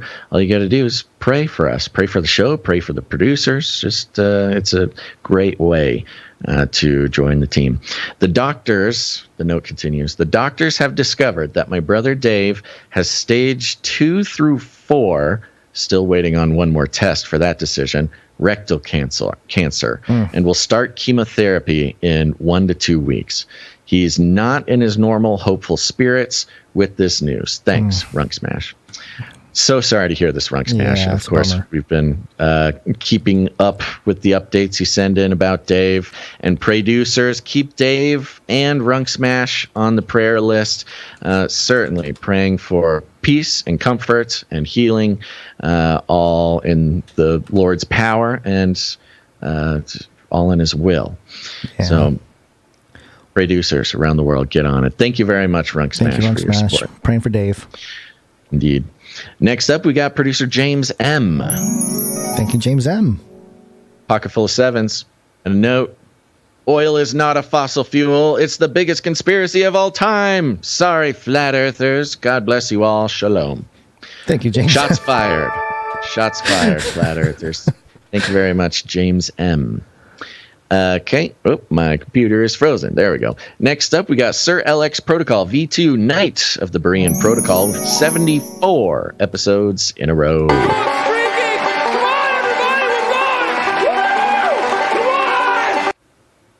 Mm-hmm. And a note, Gary, what day is Gary, it? What day is it? Monday.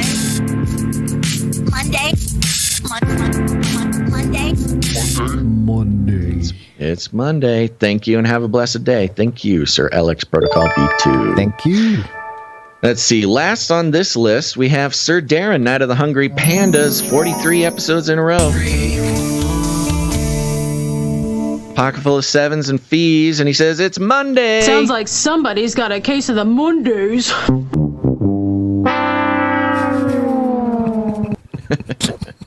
Our garage door violently broke this weekend. Ooh. Yo. I hope nobody was under it. Yeah. What is the violently part of that? Was there an explosion? I hope nobody was hurt. Did it go sentient? Did it go rogue? Were you sliding under it? And you had to grab your hat? Like yeah. Indiana Jones, right.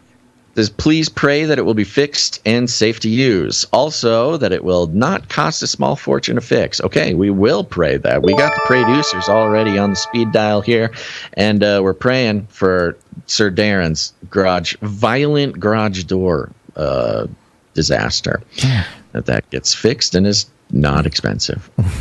Okay, that concludes the current list of financial producers who came in the amount of 777 or more, which entitles them to have a note read on the show. We thank you very much for your patronage. Shut up and take my money. Thank you for your patronage. Thank you for your patronage. Thank you for your patronage. And remember, you can always, there's still time if you want to produce the show, head on over to canarycryradio.com/support. Canarycryradio.com/support. Yes, that's it's wake right. up time. Hey, yo, wake up. Are you proposing taking away their guns? Yes. Enough prayers. Time for some action. You want to take everyone's guns away. Bingo.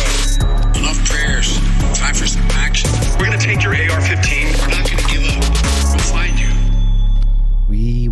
find you? Quick little update here for some gun control stuff. And this is interesting. It's kind of outside of the normal types of gun control news. Not quite political, but coming at it from a different angle. This is coming from CNBC.com. Payments giants to apply new code identifying sales at U.S. gun stores. Visa, the world's largest payments processor, said on Saturday it will implement a new merchant category code for U.S. gun retailers, which will identify transactions at firearms stores. The International Organization for Standardization, that's the ISO, approved creation of the merchant code on Friday. Hold on 1 second. What? International Organization for Standardization, iOS. Did they change it to ISO because iOS is the Apple thing? That's a good question. Or is it just European? It's backwards. Anyway, continue. It could be that. Yeah. It could be, yes. If it was like Spanish or something, the standardization would come before organization. The ISO is an international standard development organization composed of representatives from the National Standards Organization of member countries. Membership requirements are given in Article blah, blah, blah, blah.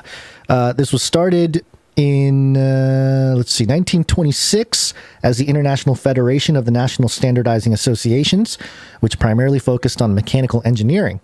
The ISA was suspended in 1942 during World War II. However, after the war, ISA was approached by the recently formed United Nations Standards Coordinating Committee with a proposal to form a new global standards body. In October 1946, ISA and UNSCC delegates from 25 countries met in London and agreed to join forces to create the International Organization for Standardization. The organization began officially on February 23rd, 1947, and it is based in Geneva, Switzerland, right by that CERN machine thingamajigger there. Interesting. Yeah, okay. So there you go. It is international, all tied in with sort of a global, you could call it global governance. It literally is global governance. Yeah. The International Organization for Standardization approved creation of the merchant code on Friday following pressure from gun control activists who say it will help track suspicious weapons purchases. Why is it suspicious if you're purchasing it at a store? Yeah. Yeah. All right. Okay. Exactly. Weird. Quote, following ISO's decision to establish a new merchant category code, Visa will proceed with next steps while ensuring we protect all legal commerce on the Visa network in accordance with our long-standing rules. I'm sure you will, Visa said in a statement. MasterCard said on Friday that following ISO's approval, quote, we now turn our focus to how it will be implemented by merchants and their banks as we continue to support lawful purchases on our network while protecting the privacy and decisions of individual cardholders. American Express said when ISO develops a new code, the company will work with third-party processors and partners on implementation. The code will show where an individual spends money, but not what items were purchased. Several top U.S. pension funds, including those for government workers in New York City and California, had submitted shareholder resolutions asking payment companies to weigh in on the issue. Some gun rights activists have worried the new code could lead to unauthorized surveillance. Yeah. Mass shootings this year. Oh, okay. Just got to jump into mass shootings.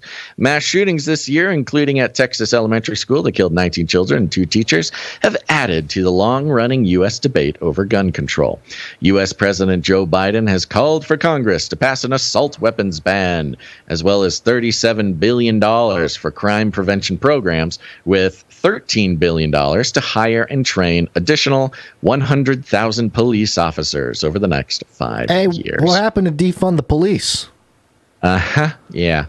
That's old news, Gons. That was just during the election, so he could get elected and then do the opposite. Now, this code thing is interesting. They don't do a whole lot to explain it in this one. And I've actually been following this back and forth on this whole thing for maybe a year now, maybe a little less. And what they're talking about is, as far as what the credit card company sees when you use your card, and for Visa, this works for your debit card too. It's not just your credit card. When you make a purchase, there's a whole list of codes that get put on your credit card statement, and it just kind of identifies what kind of stores you're shopping at. And there's a big debate. Now, first of all, this is not technically gun control necessarily. It's not changing anything. I mean, who knows? It will create the ability for your card to block you from using guns, using your card at gun stores. They can technically do that when they can identify it. I don't know how exactly this would help track gun purchases, especially because, the store code or the industry code they don't know what you purchase necessarily, or at least they don't have it on hand. They could ask the merchant. Stuff like that. And this has been kind of a hot topic because it's not necessarily a government tracking system, but it is, sort of an economic tracking system, which is not necessarily any better. Is it worse? I don't know, but it's not better. It's taking kind of the back door to tracking your gun purchases. And now, of course, this only happens if you use a credit card or a Visa card or something. There was a little bit of a hiccup, though, Gons, because you don't have to buy a gun at a gun store. A lot of people, a large portion of gun sales are done at sporting department stores. Yeah, sure. Yeah. I'm talking about more like a Scheels, Bass Pro Shop, right? Cabela's, things like that. Where they sell millions of items and not just guns.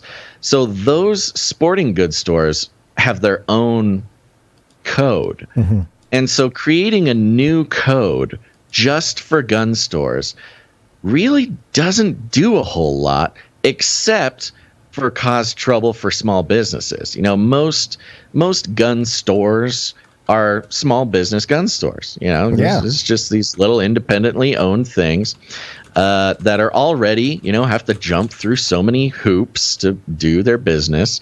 Very highly regulated industry.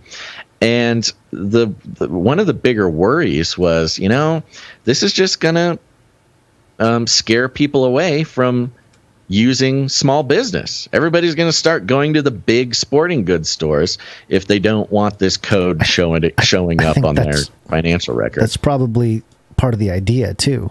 Exactly. And doesn't it fit in perfectly to what we saw over the pandemic? Putting out as many small businesses out of business as possible and making special rules for the big guys so they could survive the pandemic or indeed thrive during it. Yeah, they're funneling everybody to one location or small number of locations where things can be tracked a little bit better. Yeah, exactly. Now, of course, this only applies if you're using a card.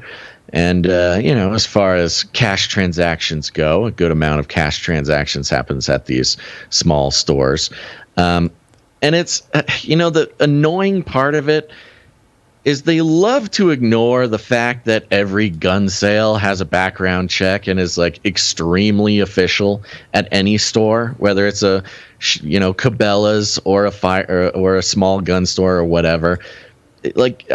Why would you need it recorded on your credit card statement when you literally get it checked with the FBI? Your background check goes to the FBI. It's put on red. The whole thing happens before you leave the store with your gun. Now it's just simply handing over that information. Well, I'll tell you what it is the FBI does have restraints on sharing that info. Whereas, Visa probably wouldn't have any, or would have less restraints. They get to choose if they want to share if their customers shopped at a gun store or not. Whereas the FBI, a government, technically a public service bureau, they have certain legal restrictions on that information. It is it's one of these weird things where it doesn't seem very interesting, but at the same time, when you think about stakeholder capitalism, the real control over these aspects of life by corporations and not the government, it's a very sort of technocratic solution to the problem as far as the gun activists are concerned. Yeah, it truly, you can't take them away, but maybe we'll just monitor where you're getting them, kind of thing. And there's always the aspect of the panopticon, Now you just know that if you shop at a small gun store and you use a card, that it is on record with your credit card company, and probably will just keep people from using that. And it won't do. One of the biggest things is it'll do nothing to stop violence. I mean, absolutely nothing. Somebody could just go to a different store. Yeah. Okay. All right, so there you go. There's a little update for you. All right, great. We don't have a Monarchy jingle, I'm realizing. Oh. But, there's some Build Back Betters and New World Order. We'll just go with that for now, I guess. Build back better. Build back better. Build back better. We will build Babylon better. This time, a new world order. A new world order. A new world order. It fits because the new king. Oh, yeah. The new king. Yeah, before you get into the Destiny Stone, I did just want to very quickly mention. Yeah, sure. As a segue from gun control, I know a lot of our non-American listeners, the whole gun topic is sort of, I don't know, some like it, some don't understand it. But, guns are very important to the sort of legacy, the spiritual and literal ancestry of Americans, because as we know, we've got the new king. He's the king of the Commonwealth. He's not just the king of England. He's king of the Commonwealth, which includes like a big list of countries, including Canada, Australia, a bunch of the Caribbean islands, places all over the world are technically still part of the monarchy. Which is a weird part of the world we live in, but and so Americans, our obsession with guns or our passion about defending those rights is because we actually had to shoot some to get our independence. We had to take our freedom. We had to take our independence from England, given to us. Yeah, all these other members of the Commonwealth, they were kind of set free in a way without having to fight for it. And on that topic, news.com.au, Antigua and Barbuda joins growing list of nations plotting to abandon the monarchy after Queen's death. Uh-oh, Gons. Antigua and Barbuda has joined the growing list of nations planning to turn their backs on the monarchy. Listen to the language here. In the wake of Queen Elizabeth's death after 70 years on the throne, immediately after confirming King Charles III as the king of Antigua and Barbuda over the weekend, Prime Minister Gaston Brown told ITV News a referendum would be held within 3 years to determine whether the Caribbean nation would become a republic. Quote, "This is a matter that has to be taken to a referendum for the people to decide," he said. Quote, "This is not an act of hostility or any difference between Antigua and Barbuda and the monarchy." He added that it would be, quote, "a final step to complete the circle of independence to become a truly sovereign nation," and that it did not, quote, "represent any form of disrespect to the monarchy."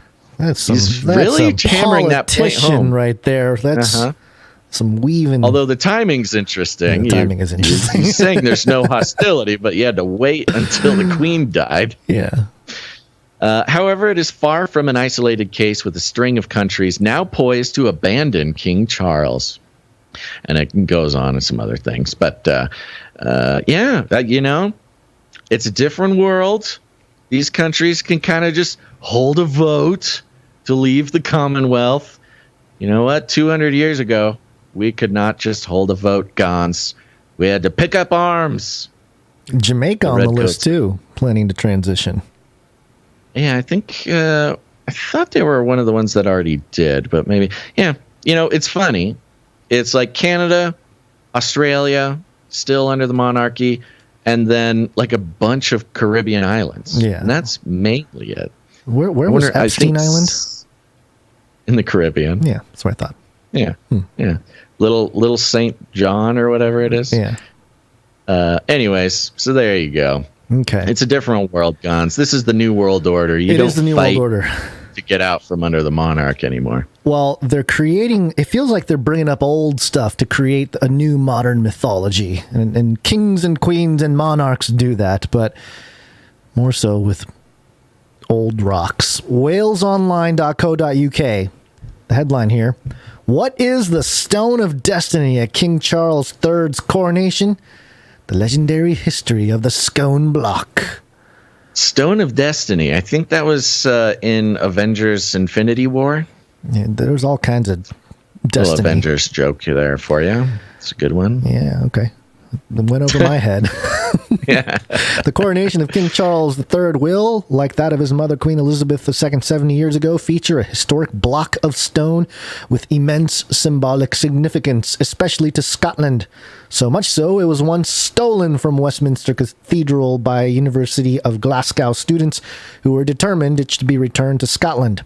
The Stone of Destiny, also known as the Stone of Scone, or the Coronation Stone, was a sacred ancient symbol of Scotland's monarchy. Stone of Scone sounds like a joke name I would have made up on this show. The Stone of Scone sounds like a tasty bread thing. Some Scottish legends say the block of rock.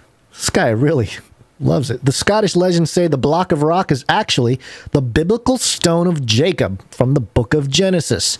According to the Old Testament, Jacob was using the stone as pillow when he had his famous vision of a stairway leading to heaven, which became known as Jacob's Ladder. Legends have it that the Stone of Jacob was brought to Ireland via Egypt and Spain, either by the prophet Jeremiah or a pharaoh's daughter. It was then reputedly taken to Scotland by Fergus, the legendary first king of the Scots, in around 500 AD. It's believed the stone spent its first few years in Scotland in Argyll and on the Isle of Iona, the symbolic center of Scottish Christianity and the burial place of 48 Scottish kings, 8 Norwegian kings, and 4 Irish kings. Yeah, Isle of Iona is a really interesting place, actually. We could do a whole episode of CCR on the Isle of Iona. Yeah. Lots of trippy sort of Christian miracle-y stuff going on there. In 841 AD, it was brought to the now ruined Scone Abbey in Scone near Perth.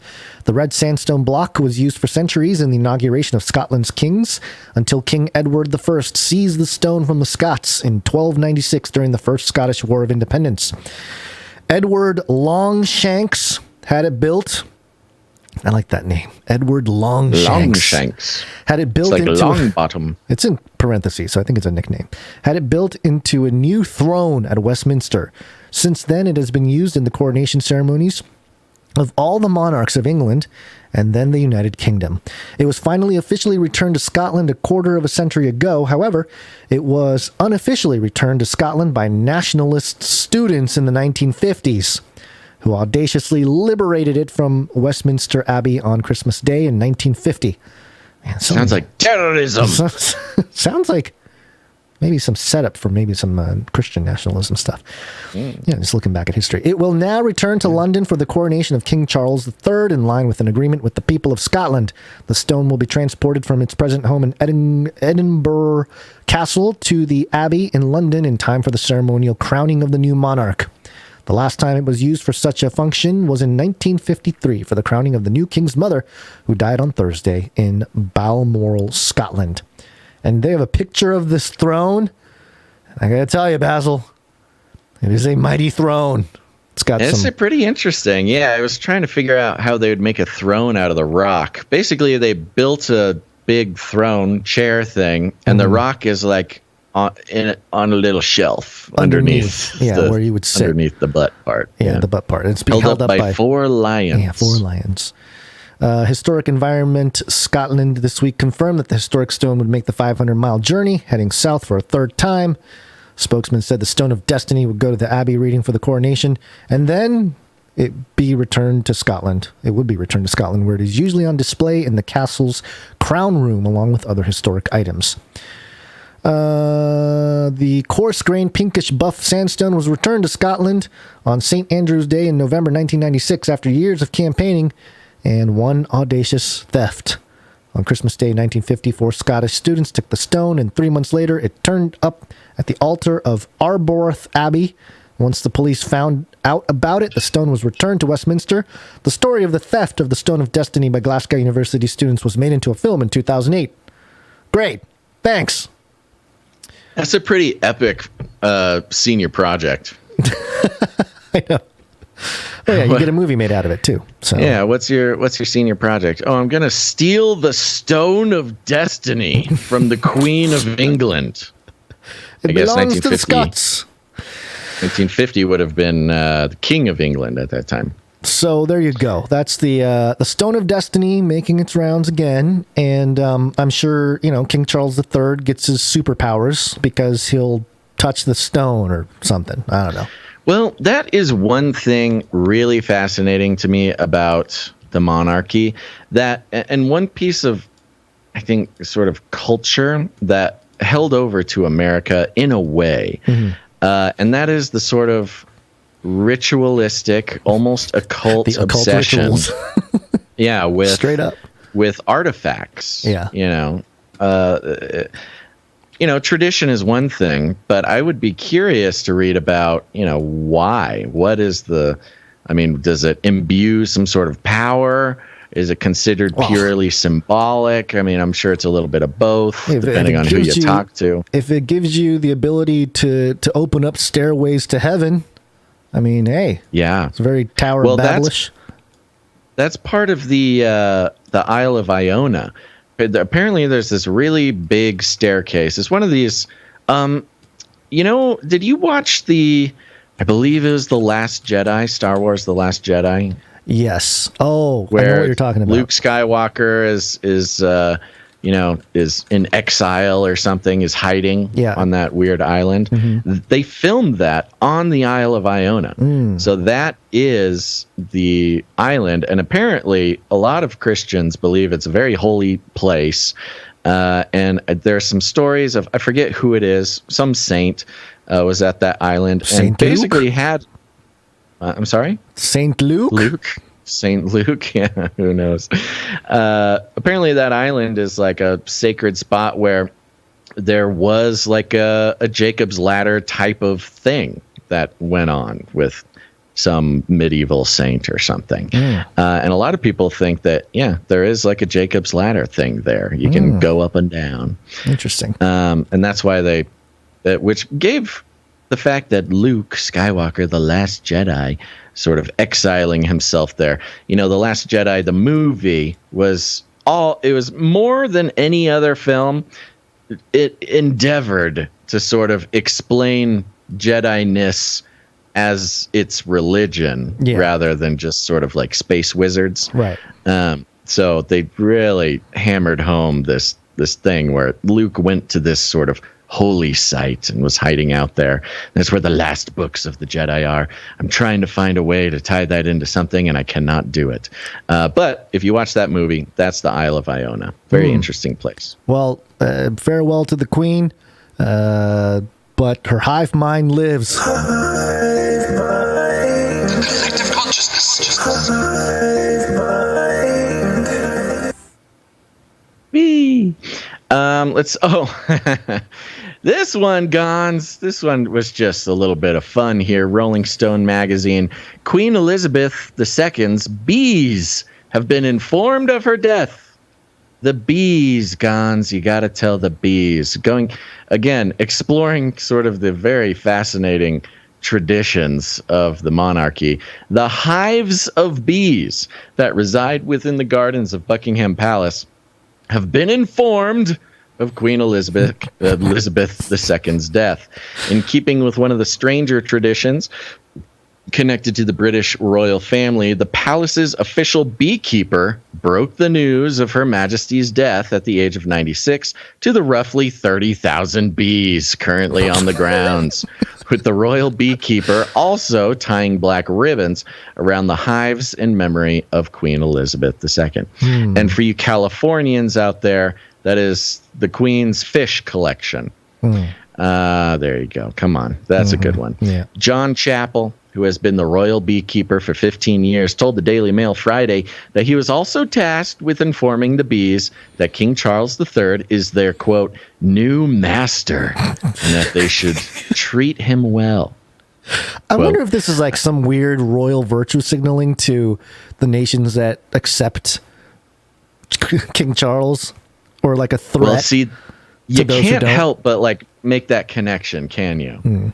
Like, no, yes, the drones, the Queen's drones who create the delicious nectar of the monarchy. Yeah. They must be informed that the Queen has died and to obey the king, type of thing. Quote, I'm at the hives now, and it is traditional when someone dies that you go to the hives and say a little prayer and put a black ribbon on the hive, Chappell added of the ritual. Quote, the person who has died is the master or mistress of the hives, someone important in the family who dies, and you don't get any more important than the queen, do you? You knock on each hive and say, the mistress is dead, but don't you go. Your master will be a good master to you. I've done the hives at Clarence House, and I'm now in Buckingham Palace doing their hives. How much if you're the royal beekeeper... How much do you think he's getting paid to do this? Nothing. It actually goes into it. Let's see if he explains it. I think they do in a second. But you got to imagine the royal beekeeper. It later says this in I read a different article about it. The guy's like 70-something years old. I mean, it sounds like a pretty good gig. If you're retired, you're just kind of keeping bees. And when the queen dies, you got to tell your bees. You got to tell the homies that they have a new master in town. Queen Elizabeth II was reportedly a bee enthusiast, keeping hives on the grounds of several properties, which produced a sufficient enough amount of honey for the royal family's chefs to use. Excess honey was jarred as Buckingham Palace Gardens honey and sold off for charity, the Express reported in 2021. According to the Daily Mail, beekeeping is also a royal tradition in European countries like Germany. Okay, don't care. Do care, countries like Germany, France, Netherlands, and Ireland, and that superstitiously not informing the hive of the death of the king or queen could result in the exodus of the entire colony of bees. So they would. So maybe this is a great science experiment. Just don't inform some, inform others. See what happens. Gons, don't get your science mixed up in this monarchical tradition. I was thinking about getting some bees out here on the compound. Mm-hmm. I actually have a little hive. I'm a little afraid of bees, so it's kind of not so sure about having a whole bunch of killer insects flying around the place, but maybe I'll give it a try. But if I go, Gons, you're going to have to come inform the bees that their master.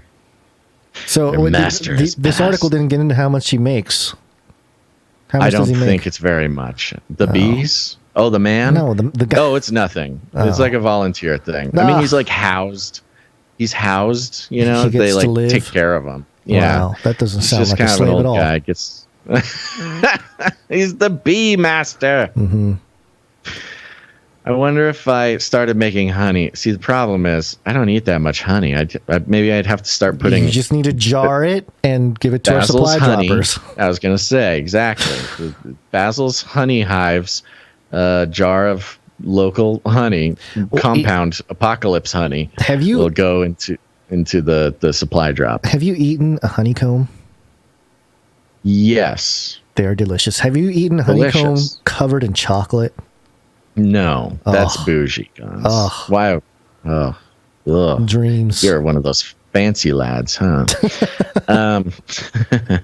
There you go. So the fish have been informed, Gons. Great, fantastic. All right, are we? Let's break. Yeah. Okay. Thanks some more people. Yeah. Listen to some messages. Yeah. Yeah. Okay. Yeah. Hold on. Go. Here we go. Break.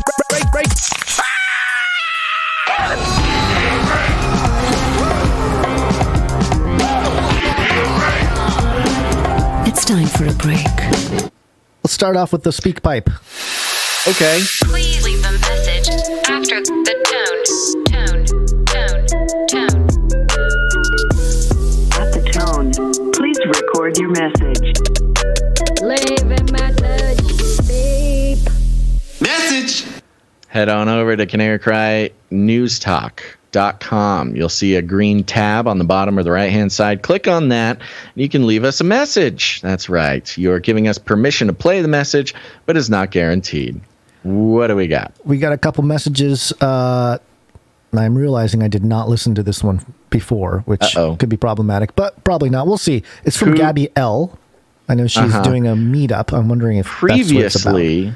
Yes, previously, we have gotten private messages. I know, but Gabby. she said it at the beginning, right? This is for us only. So maybe, hopefully she does that. If it is just for us. It's only 23 seconds. Let's see what happens. Hey guys, sent in a new meetup email to you today. So hopefully it will make it on the air. I have no flyer, no way to make a flyer, but I put a link in the email for more information.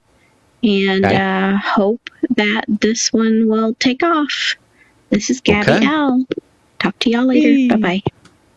And in fact, Thank you very much, Gabby. Get it, and I believe we even added it to our website. We did get a flyer. Yeah. So I think this might have been maybe older message. Okay. Well, go to canarycrymeetups.com, folks. There's all sorts of great meetups coming up. There's still some meetups left this month, as well as next month is stacking up nicely. Yeah. We keep forgetting to do the meetups. We're supposed to do those in the beginning. Oh, yeah. But just to review, we've got September 17th at Sierra City. We've got St. Paul, Minnesota on September 24th. September 28th through 30th, we've got the Mountain View Pikeland Arkansas meetup. And now, Gabby L's is in Rogers, Arizona, looks like, on Arkansas, October 5th. Arkansas. Oh, AR. Yes, you're right. Arkansas. Ooh, another Arkansas. Yeah. Love it. A lot of Arkansonian Canarians. It's at the Bikes, Blues, and Barbecue event, looks like. A 3-day event. I think she's trying to meet up with some Canarians there. So put a Canary Cry biking team together. That should be fun. And Blues and Barbecue. So if you like any of those things, go there and meet up with a blast. With some Canarians. Yep. Yeah, you can get in touch with sundancer8910 at gmail.com to get the info on that. There you go. Thank you very much, Gabby L. We also have one from Rochelle. Happy Monday, Canarians. So last Friday, I teased you guys with some Bible math from Genesis. I really believe the Bible can prove to us mathematically there is an entity outside of our time space. Right now, I'm just going to try to cram as much as I can in about the number 2701.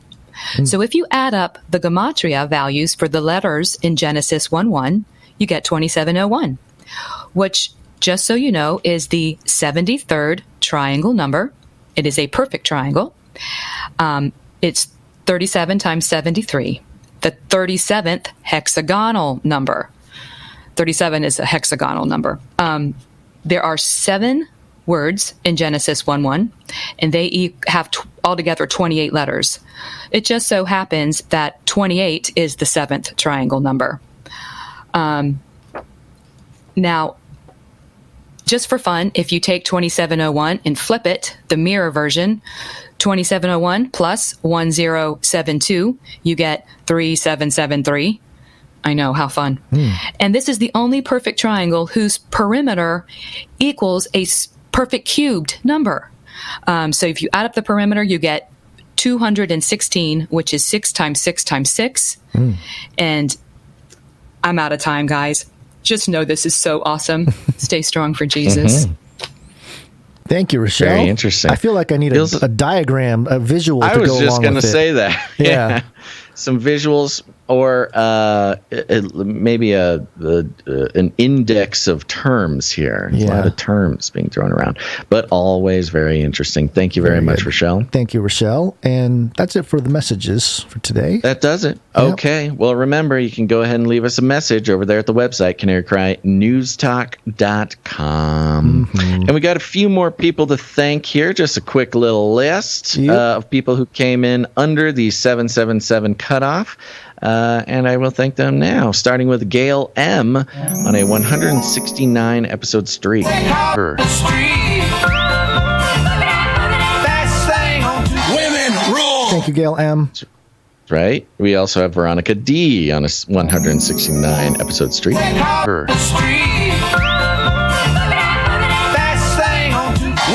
rule. Thank you, Veronica D.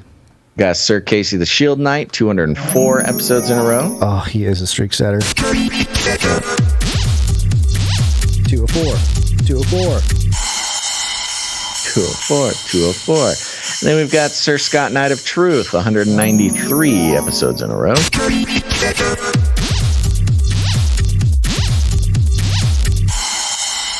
Thank you, Sir Scott.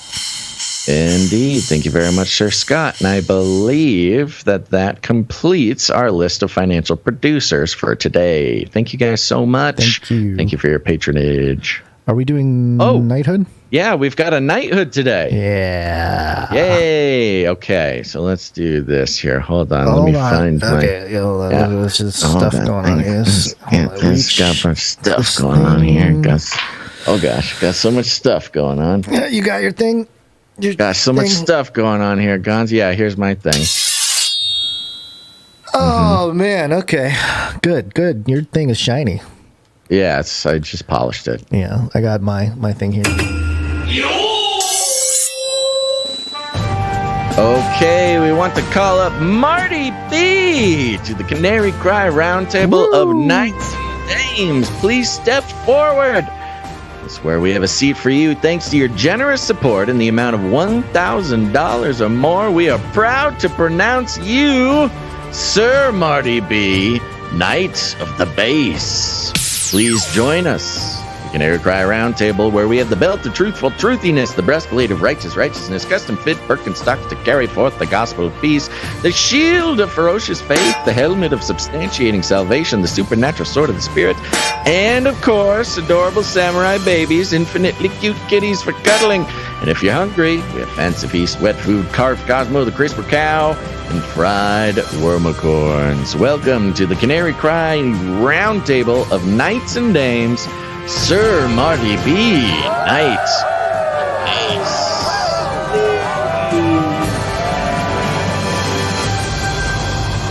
Yay! You know, it's about time we got Marty at the round table. That's a nice one. That's a fun one. Been a big part of the show for a very long time. Thank you very much, Sir Marty B. We're so happy to have you at the round table. You surely deserve it. Yeah, thank you very much. Knight of the Base. Yep. Is that what it is? Knight of the Base? Knight of the Base. Ooh, yes. I like it. I mean, it could be bass, but I think it's bass. You don't slap bass. I mean, you could, but... You could slap a bass if you wanted. Yes, and for those who don't know, the Canary Cry Roundtable of Knights and Dames is an elite squadron of producers of the show who have supported the show in the amount of $1,000 or more. This can be all at once or over time. A lot of people, especially recently, they put their, there's a monthly support situation going and let that run for a few years, and then boom, you're at the Canary Cry Roundtable of Knights and Dames. Speaking of which, we're getting close to episode 555, on which we will have a nice knighting session. Series of knightings, yeah. Yes, because the producers from episode 500 who have been keeping their, episodic support for 55 episodes at that time will be qualified. So thank you very much. We're already over halfway there, huh? to the 5. I know. 555. It seemed so far away when we made that special deal, and now we're getting closer. So appreciate it, everybody, for your support. And one more time, thank you and congratulations to Sir Marty B, Knight of the Base. Thank you, Sir Marty B, Knight of the Base, and thank you for your patronage. Shut up and take my money. Thank you for your patronage. Thank you for your patronage. Thank you for your patronage.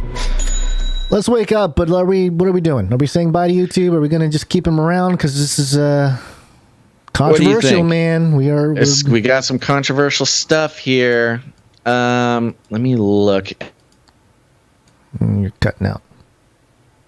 We'll simply be reading some mainstream media reporting. However, as we know, Susan and the YouTube censors don't always catch up to the mainstream reporting in time for them to know that we should not be banned.